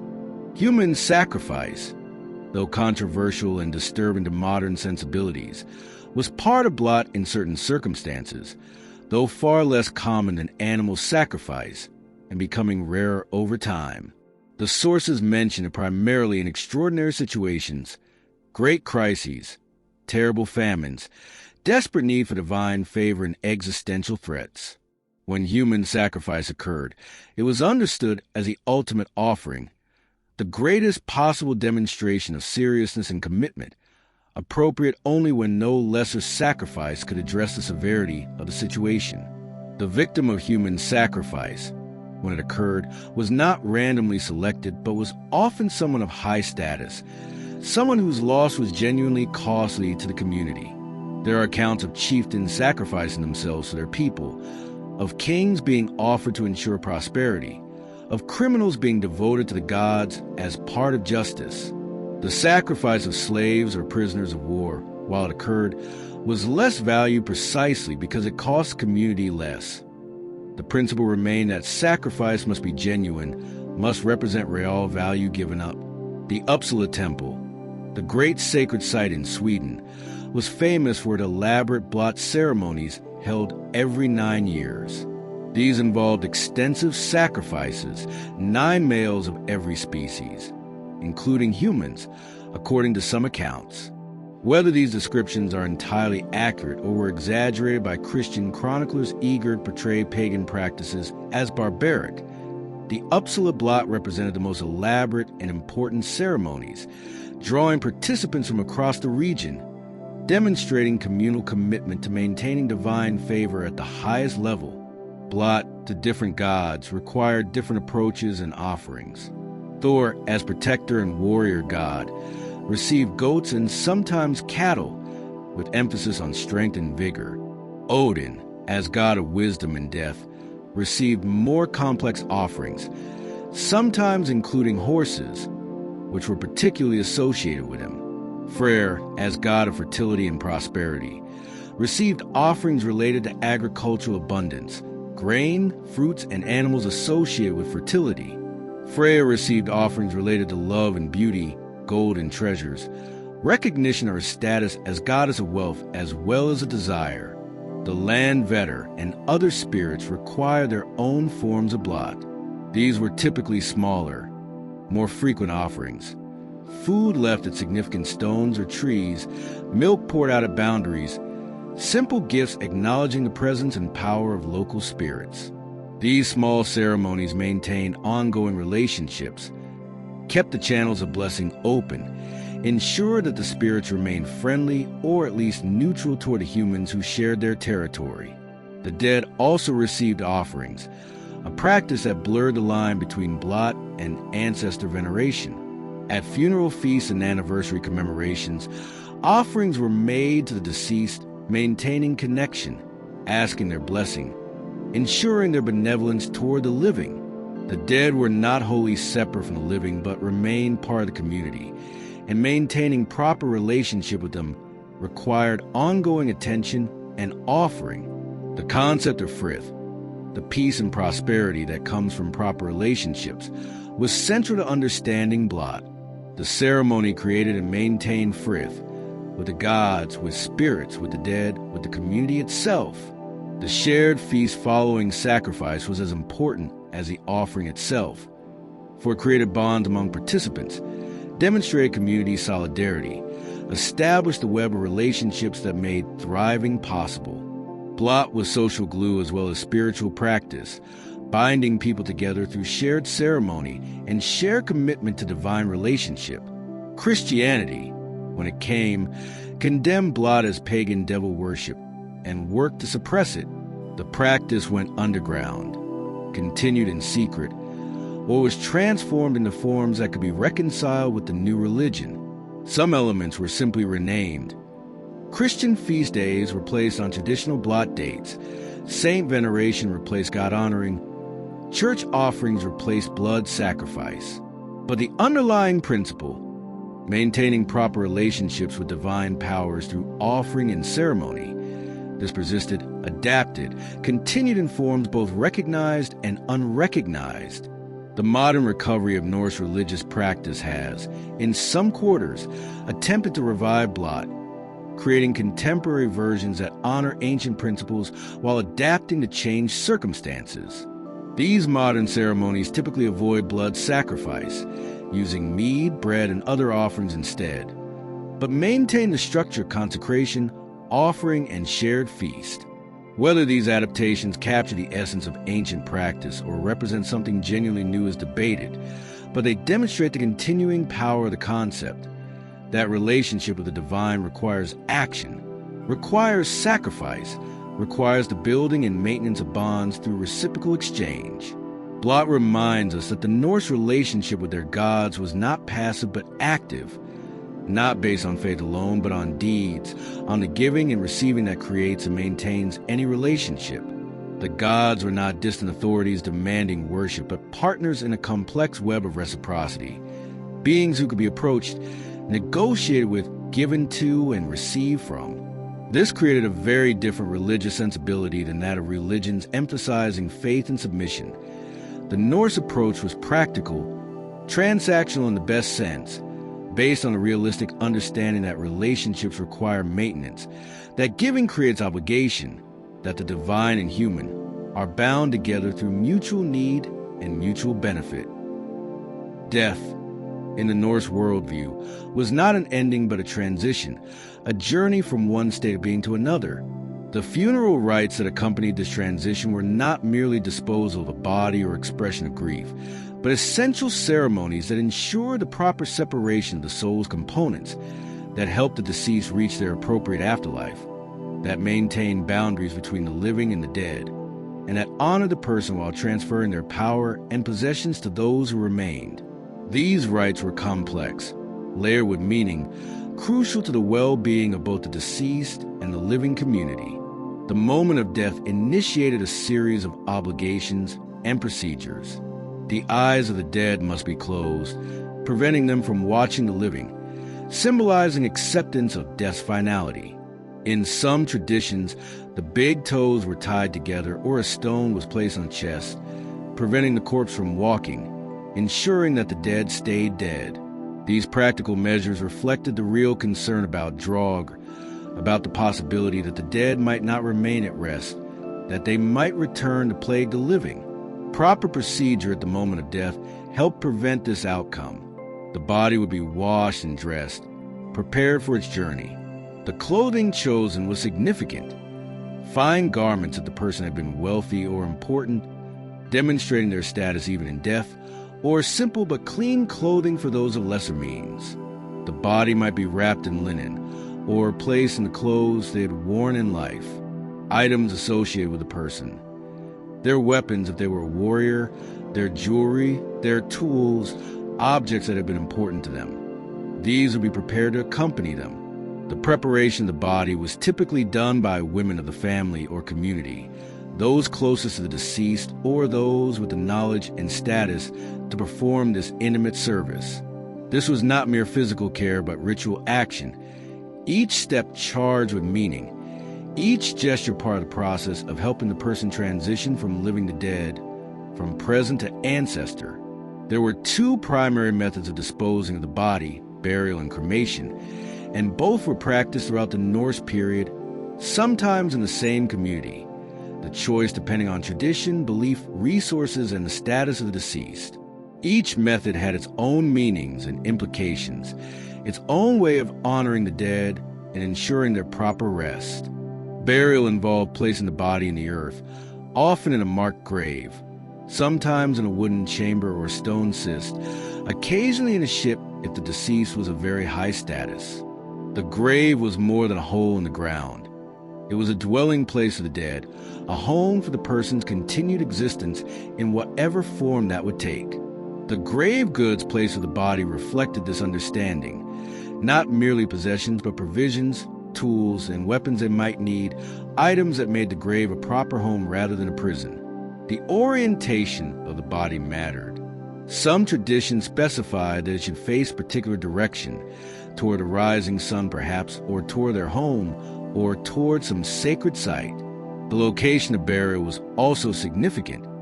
Some were buried in designated graveyards, others in mounds on their own land, others at significant locations in the landscape. To be buried on one's own land was to remain connected to it, to continue as protective presence, to become part of the land's spiritual ecology. Ship burials represented the most elaborate form of burial for the wealthy and powerful. The deceased would be placed in a ship, either an actual seaworthy vessel or a symbolic ship outlined in stones, surrounded by rich grave goods, weapons, jewelry, tools, household items, food and drink. Sometimes sacrificed animals or even human servants who would accompany their master or mistress into death. The ship represented journey, the passage to the afterlife conceptualized as a voyage across unknown waters. The ship provided the means for that journey, carrying the dead to their destination. The ship might then be covered with earth, creating a ship mound, or in rarer cases might be set afire and pushed out to sea, the flames consuming everything as the burning vessel drifted away. The ship burial at Oseberg in Norway, discovered largely intact, gives us a vivid picture of this practice. A wealthy woman buried in a ship with another woman, surrounded by elaborate grave goods, carts and sleds, textiles and tools, everything needed for continued existence or for impressing whatever powers govern the afterlife. Cremation was equally common, particularly for warriors and those who hoped to go to Valhalla. The body would be placed on a pyre along with grave goods, the fire lit, and everything consumed in flames. The cremation destroyed the hammer, the physical form, preventing it from being misused, from becoming drog, or from lingering when it should depart. The smoke carried the essence of the person upward, toward the sky, toward Asgard, facilitating the journey to the Hall of the Gods. The ashes from cremation might be buried in an urn, scattered in a meaningful location, or placed under stone.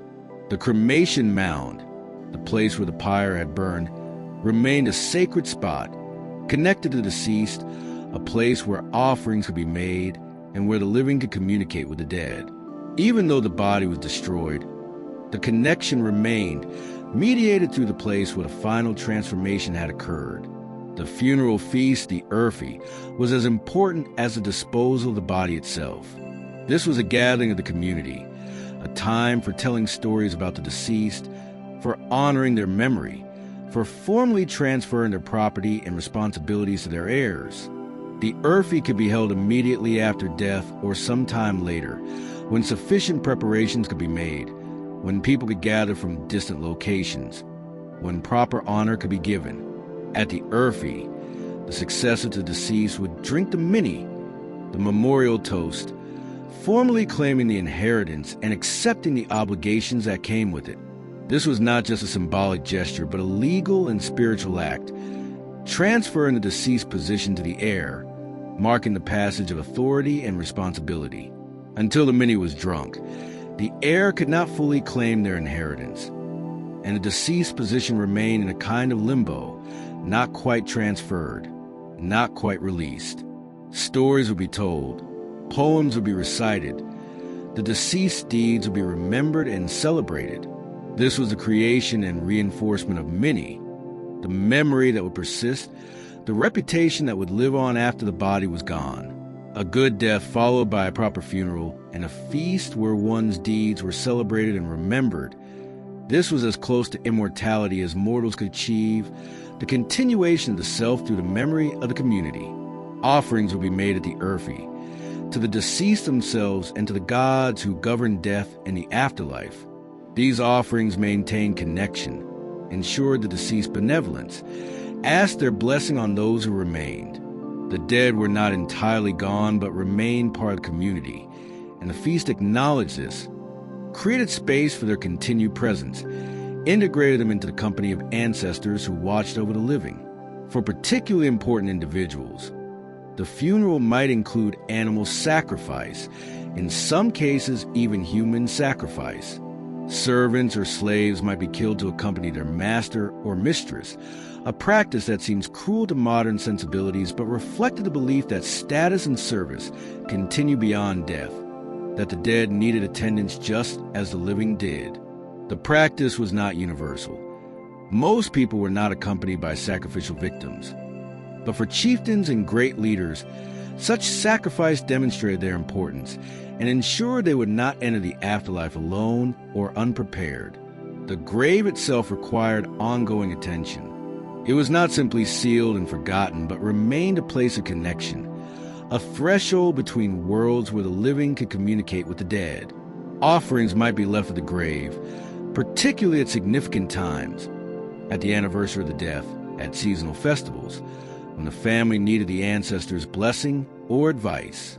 The grave was a sacred site, protected from disturbance, maintained as a marker of the family's history and continuity. Some graves had structures built over them, houses for the dead, small buildings that marked the grave and provided a focus for veneration. Others had standing stones carved with runes, recording the deceased's name and deeds, ensuring that travelers who passed would read and remember. These rune stones served both practical and spiritual purposes.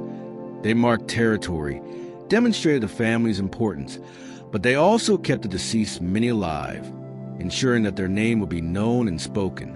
The dead could communicate through dreams, appearing to the living to provide warnings, advice, or requests.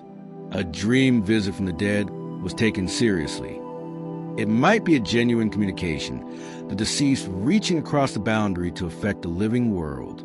Such dreams often involve requests for additional offerings, warnings about dangers, or simply reassurance that the deceased was at peace. The living were expected to respond appropriately, to honor these communications, to maintain the relationship even after death had separated them.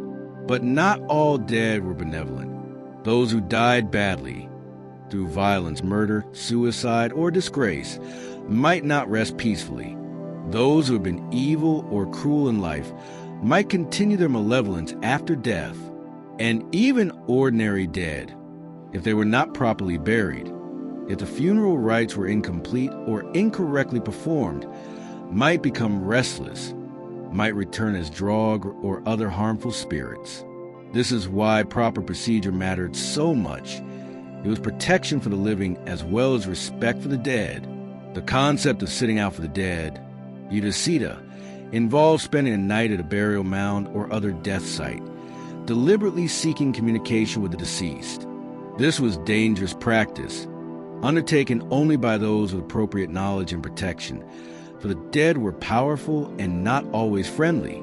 But it was also a way of gaining wisdom, of receiving advice or prophecy, of accessing the knowledge that the dead possessed.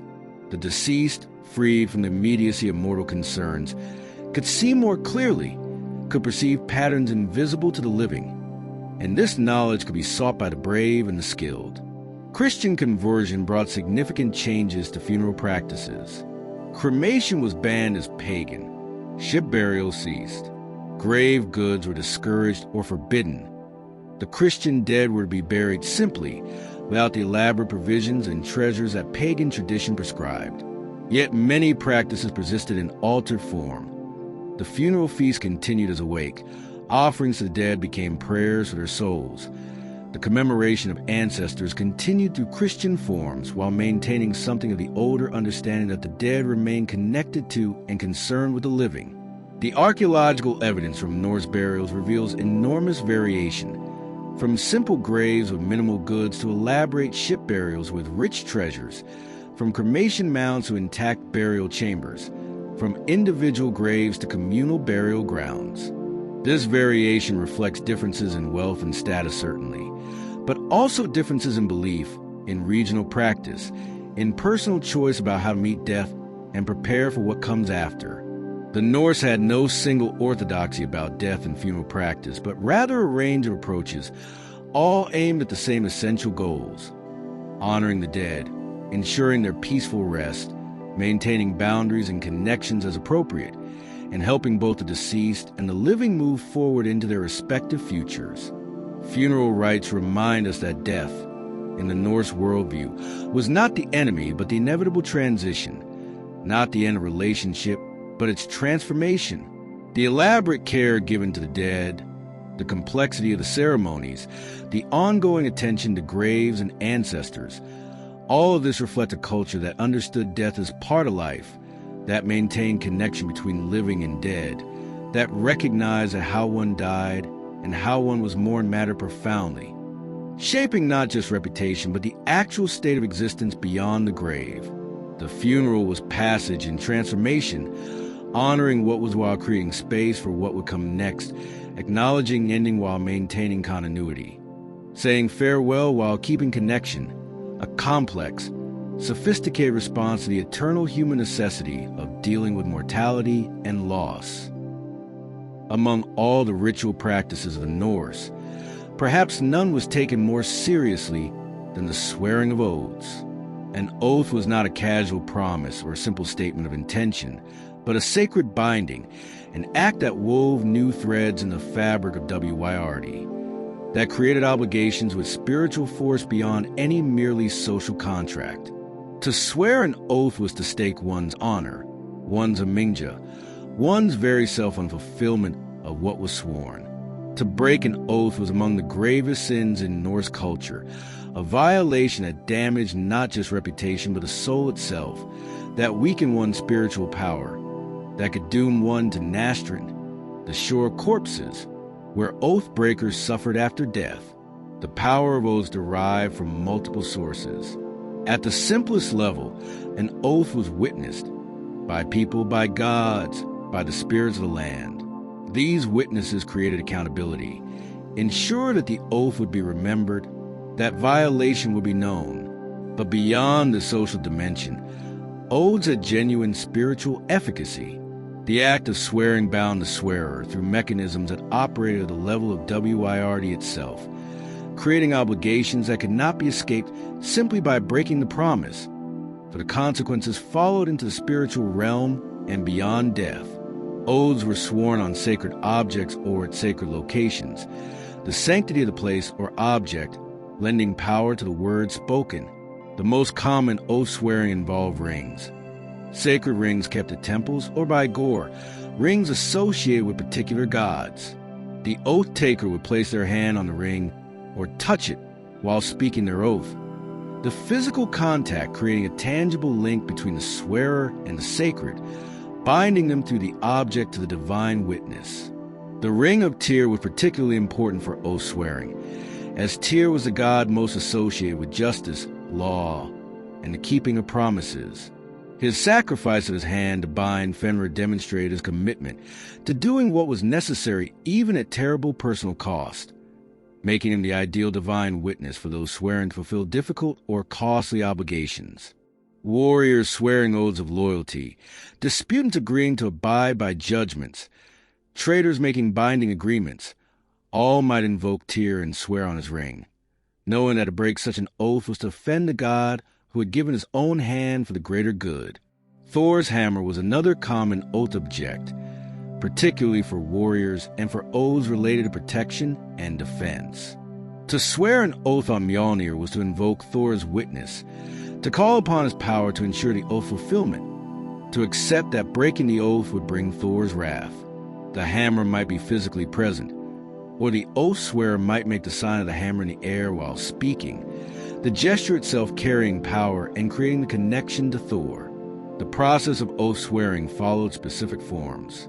The swearer would typically begin by naming witnesses, the gods, the assembled people, perhaps specific powerful individuals whose presence lent weight to the ceremony.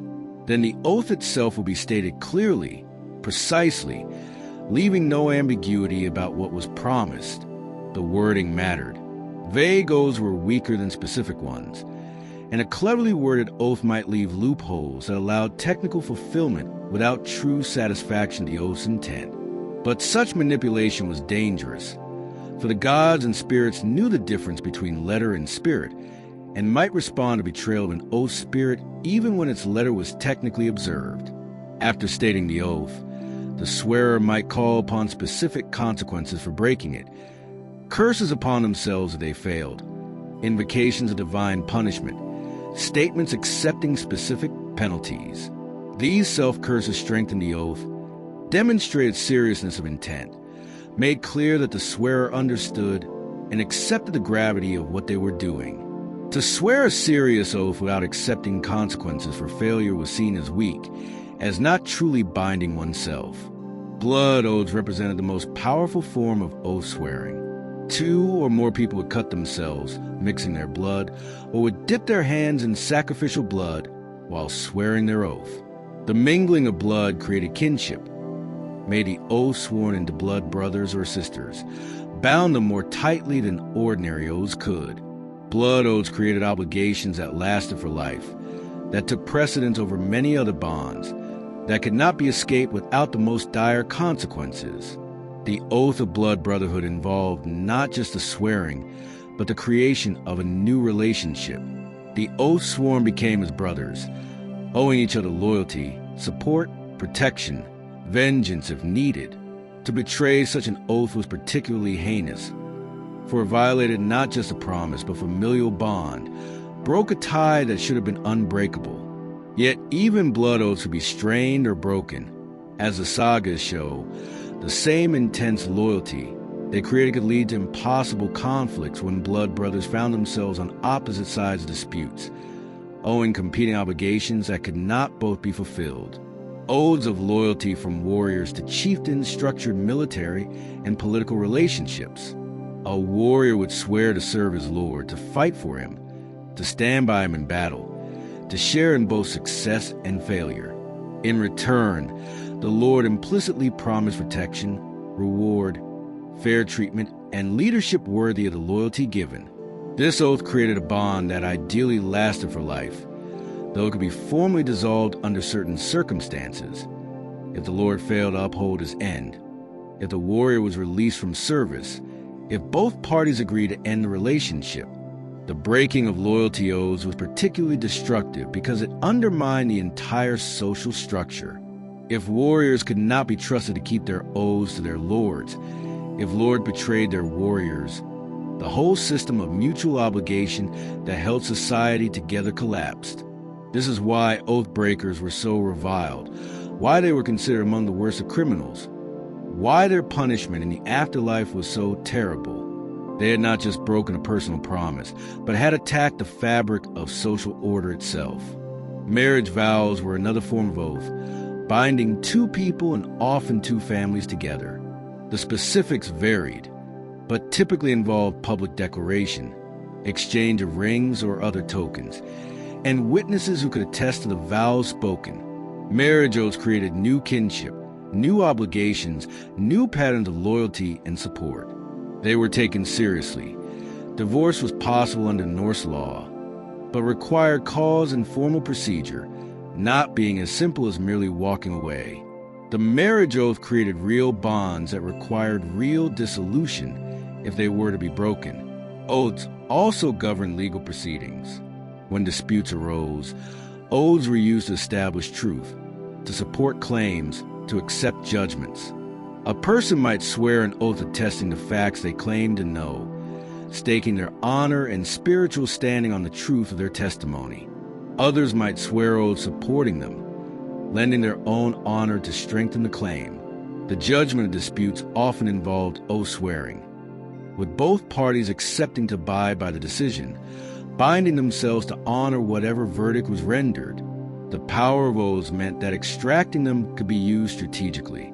A person who got another to swear an oath had leverage, had created obligation, had bound the swearer in ways that went beyond mere agreement. This made oath swearing something to be done carefully, with attention to exact wording, with consideration of all implications. A rash oath, sworn in the heat of emotion, could create obligations that later proved impossible or undesirable to fulfill.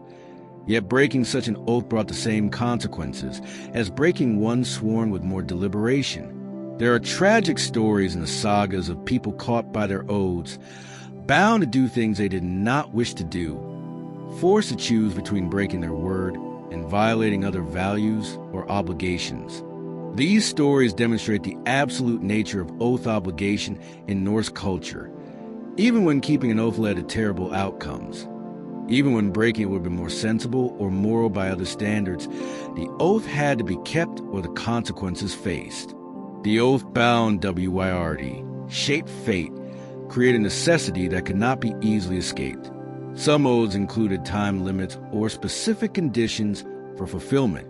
An oath to perform a task within a year, an oath to do something if certain conditions were met, an oath that expired after specific circumstances occurred. These conditional or time-limited oaths were somewhat less binding than open-ended eternal oaths, though they still carried serious weight and required fulfillment according to their terms. The complexity of oath-making meant that people with serious obligations often consulted with wise advisors before swearing, ensuring they understood what they were committing to and under what conditions. The breaking of oaths damaged one's hamingja, weakened one's luck, made future success less likely. The spiritual consequence was immediate and automatic. The oath breaker found themselves unlucky, found their ventures failing, found that what had come easily before now required struggle. This was not arbitrary punishment, but natural consequence, the working of WYRD responding to the broken threads. The spiritual damage that oath-breaking inflicted. Rebuilding hamingja after breaking an oath was difficult, requiring sustained honorable action, public acknowledgement of the failure, and sometimes specific rituals of atonement. The concept of oath breaking as one of the worst crimes persisted even after Christian conversion. The Church incorporated oath swearing into its own practices, using oaths sworn on holy relics or on the Bible to create binding obligations. The underlying principle remained the same, that words spoken in sacred context create real spiritual obligations, that breaking such obligations damages the soul, that oath-keeping is fundamental to social order and spiritual integrity. Modern legal systems still retain elements of oath swearing. Witnesses swear oaths to tell the truth. Officials swear oaths of office. The formal promise creating both legal obligation and, for those who take it seriously, genuine spiritual weight. The understanding that words can bind, that promises create real obligations, that breaking one's word has consequences beyond mere social disapproval.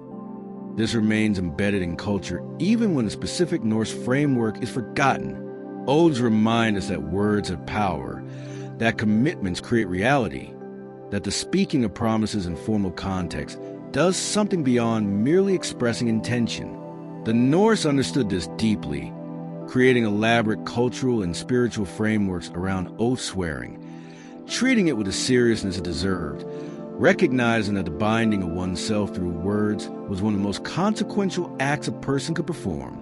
To swear an oath was to write oneself into the pattern of WYRD, to create threads that would shape one's fate, to accept obligations that extended beyond the moment of speaking into the indefinite future, shaping life and potentially afterlife according to whether the oath was kept or broken. The sacredness of oaths in Norse culture reveals a worldview that took words seriously, that understood language as creative rather than merely descriptive, that recognized that humans could bind themselves through their own speech, creating obligations with spiritual force through nothing more than the proper arrangement of words spoken in the proper context. This is magic of a sort, the transformation of reality through speech, but it is also something more fundamental, the recognition that consciousness and commitment, intention and declaration, when properly aligned and properly witnessed, create new realities that then constrain and shape future possibilities. The oath swearer participates in the weaving of WYRD, adding new threads to the act of commitment, binding themselves into patterns that will determine how their life unfolds. We have journeyed deep into the hidden dimensions of Norse tradition, exploring the magical practices that allowed interaction with invisible forces, the metaphysical frameworks that explain how reality worked at levels beyond the merely physical, and the ritual ceremonies that maintain proper relationships between the visible and invisible worlds. What emerges from this exploration is a vision of existence far more complex and mysterious than any simple materialism allows, a sophisticated understanding of consciousness, fate, and spiritual power that remains relevant and thought-provoking even in our modern age. The magical practices, seer, runes, and Galdr, reveal a culture that understood consciousness as not confined to the body, that recognized symbols as carriers of genuine power, that knew words could shape reality when properly crafted and delivered. The Volva who entered trance and journeyed in spirit form, the rune master who carved symbols that affected the world, the practitioner who sang Galdr that healed or harmed. These were not primitive superstitions, but sophisticated techniques for working with dimensions of reality that exist but are not immediately apparent to ordinary perception. Seer taught that consciousness can separate from the body, can perceive at a distance, can see the patterns of fate, can work with the fundamental structures of reality. This shamanic practice, despite the social difficulties it created for male practitioners, was pursued even by Odin himself, demonstrating that the quest for knowledge and power sometimes requires transcending social conventions, that wisdom may lie in places that conventional thinking deems inappropriate or impossible. The runes provide a complete magical alphabet, each symbol embodying a principle or power that could be accessed through proper understanding and use. From Feo's wealth to Othala's ancestral heritage, from Thurisaz's protective force to Dagger's transformative dawn, the runes map the fundamental patterns of existence, providing tools for working with these patterns, for manifesting desired outcomes through the power of properly inscribed and consecrated symbols. Galdr revealed that sound itself carries power, that words properly spoken can affect reality, that the human voice, when used with knowledge and intention, becomes an instrument of magic. The 18 Galdra that Odin knew covered the full range of human need: healing and protection, binding and freeing, controlling nature and communicating with the dead, winning love and accessing divine knowledge. Together, they demonstrated that language is not merely descriptive but creative, that speaking can be a form of doing, that the boundary between saying and manifesting is permeable to those who understand how to cross it. The metaphysical concepts we explore provide the framework within which these magical practices operate. Haminga showed us that luck is not random but accumulated, that spiritual capital can be built through honorable action, that one's fortune is shaped by character and deed, and by the accumulated blessings of ancestors. This concept creates moral incentives while explaining observable patterns. Why some people seem blessed with success, while others struggle. Why reputation matters beyond social standing. Why living honorably builds the spiritual resources that support future endeavors.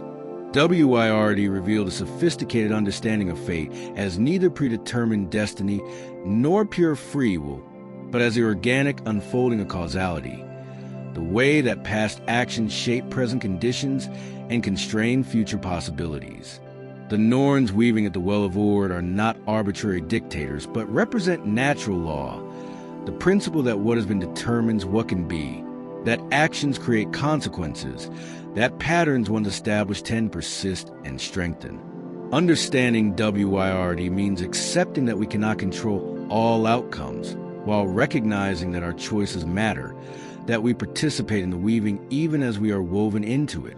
The divided self, the recognition that a person consists of multiple components, including Hamr, Hugr, Filja, Haminga, On, Orlog, Mini, and Mr, challenges our assumptions about consciousness and identity. This multiplicity explains phenomena that simple materialism struggles with, provides a framework for understanding how consciousness can operate independently of the body, how spiritual damage can occur without physical harm, how different aspects of self can be in harmony or conflict. The Norse understood millennia ago what modern psychology is only beginning to rediscover, that the self is not unitary but composite, not simple but complex, not confined but capable of extension and separation. The ritual practices, blot, funeral rites, and oath-swearing show how abstract metaphysical understanding manifested in concrete action. Blot maintained reciprocal relationships with gods and spirits through sacrifice and ceremony, recognizing that divine favor must be earned and maintained rather than simply assumed. The giving of valuable offerings, the sharing of sacred feasts, the regular observance of seasonal ceremonies, all of this created and sustained a web of relationships that made life possible and prosperous. Funeral rites honored the transition from life to death while ensuring proper separation of the soul's components, preventing the creation of drog while maintaining beneficial connection with ancestors. The elaborate care given to the dead, the complexity of the ceremonies, the ongoing attention to graves and memory, all of this reflects a culture that understood death not as enemy, but as transition, that maintained connection between living and dead, that recognized how one died and how one was mourned shaped existence beyond the grave. Oaths bound individuals through spiritual force, creating obligations that shaped WYRD itself, that could not be escaped without grave consequence. The sacredness of oath-swearing reveals a worldview that took words seriously, that understood language as creative, that recognized humans could bind themselves through speech, creating realities that then determine how their lives would unfold. The Oath Keeper built Haminga in honor. The Oath Breaker destroyed both and faced consequences in this life and the next. Together, these magical practices, metaphysical concepts, and ritual observances create a complete system for understanding and engaging with reality at multiple levels simultaneously.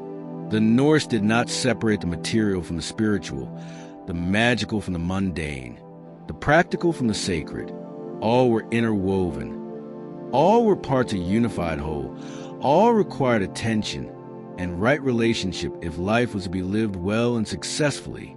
This integration is perhaps the most valuable lesson we can draw from Norse magical and metaphysical tradition. In modern thought, we tend to compartmentalize. Science deals with the material world, religion with the spiritual, magic is relegated to fantasy or fraud. The Norse recognized no such divisions. Magic was practical technique for working with real forces. Spirituality was about maintaining functional relationships with real beings. Ritual was effective action that produced observable results. All of these were simply aspects of engaging skillfully with the full complexity of reality. The Norse approach was pragmatic. They cared about what worked, what produced results, what helped people thrive in a difficult world. If carving runes protected against harm, then runes were carved. If making offerings to land better improved harvests, then offerings were made. If swearing oaths created bonds that held society together, then oaths were sworn with appropriate seriousness. The test was effectiveness, not theological consistency or philosophical elegance. Yet this pragmatism was built on sophisticated understanding. The Norse were not blindly following tradition, but were working with genuine insights into how consciousness operates, how symbols affect reality, how words carry power, how fate works, how the self is structured, how relationships with the invisible world shape visible outcomes. Their practices encoded real knowledge, even when the theoretical explanations for that knowledge might differ from modern scientific understanding. Much of this knowledge was lost or suppressed with the coming of Christianity, which condemned Norse magical and spiritual practices as demonic, which destroyed temples and holy sites, which persecuted those who maintained the old ways. What survived did so in fragments, in folk practices that preserved techniques while forgetting their context, in sagas that recorded stories without fully explaining beliefs behind them, in archaeological evidence that shows what was done without revealing what it meant to those who did it. Yet the recovery of this knowledge continues. Scholars reconstruct what they can from surviving sources. Practitioners experiment with reviving old techniques. The runes are carved again with magical intent. Seer is practiced in modern forms. Blot ceremonies honor ancient gods with contemporary understanding. Whether these revivals capture the essence of ancient practice or represent something genuinely new, they demonstrate the continuing power of these concepts, the enduring relevance of Norse insights into consciousness, fate, and spiritual power.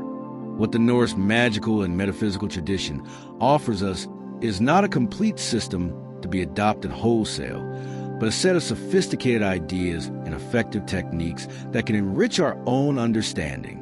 The recognition that consciousness is not confined to matter, that symbols carry power, that words can shape reality, that fate is neither fixed nor random but shaped by action, that the self is composite rather than unitary, that relationships with the invisible world affect visible outcomes. These insights challenge materialist assumptions while suggesting possibilities that purely physical explanations struggle to account for. We need not believe every specific claim of Norse magic to recognize that something valuable was understood by these ancient practitioners, that their techniques for working with consciousness and reality encoded genuine knowledge, that their metaphysical frameworks captured truths about existence that remain valid even when expressed in different language or interpreted through different theoretical lenses. The Norse were not more primitive than us, but were sophisticated in ways we have forgotten, skilled in techniques we have lost, aware of dimensions of reality that our culture has chosen to ignore or deny. As we conclude this exploration of Norse magic, ritual, and metaphysics, we carry forward an appreciation for sophistication and depth of this ancient wisdom tradition. We understand that the Norse relationship with the invisible was not superstition, but sophisticated engagement with real forces, that their magical practices were not fraud but effective techniques, that their metaphysical concepts were not primitive mythology but subtle philosophy, that their rituals were not empty ceremony but functional technology for maintaining the relationships and conditions that made life possible.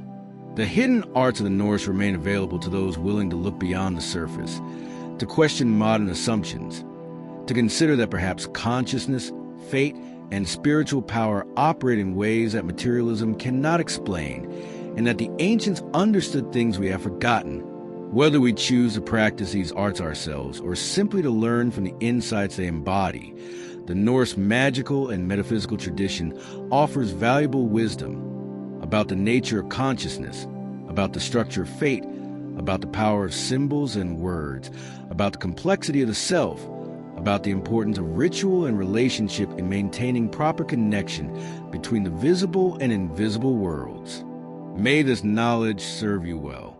May it open doors to deeper understanding. May it remind you that reality is larger and stranger and more magical than conventional thinking allows.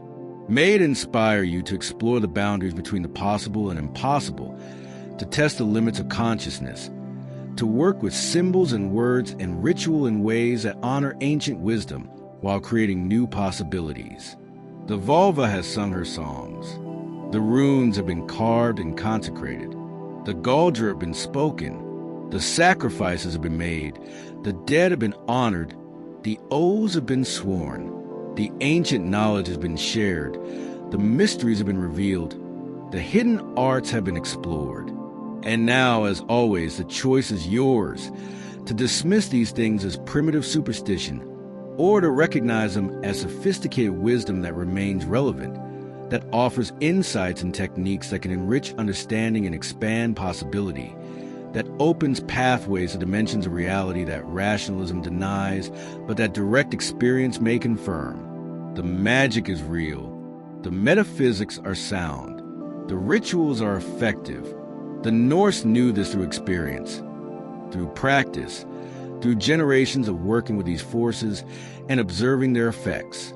Whether you choose to follow their path or simply to learn from their example, the knowledge is here, preserved despite attempts at suppression, available to those who seek it with genuine curiosity and appropriate respect. May it serve you as it served them, as practical wisdom for navigating the full complexity of existence, as effective technique for working with the hidden dimensions of reality, as framework for understanding consciousness, fate, and power in ways that honor both the material and the spiritual, both the visible and invisible, both the known and the forever mysterious.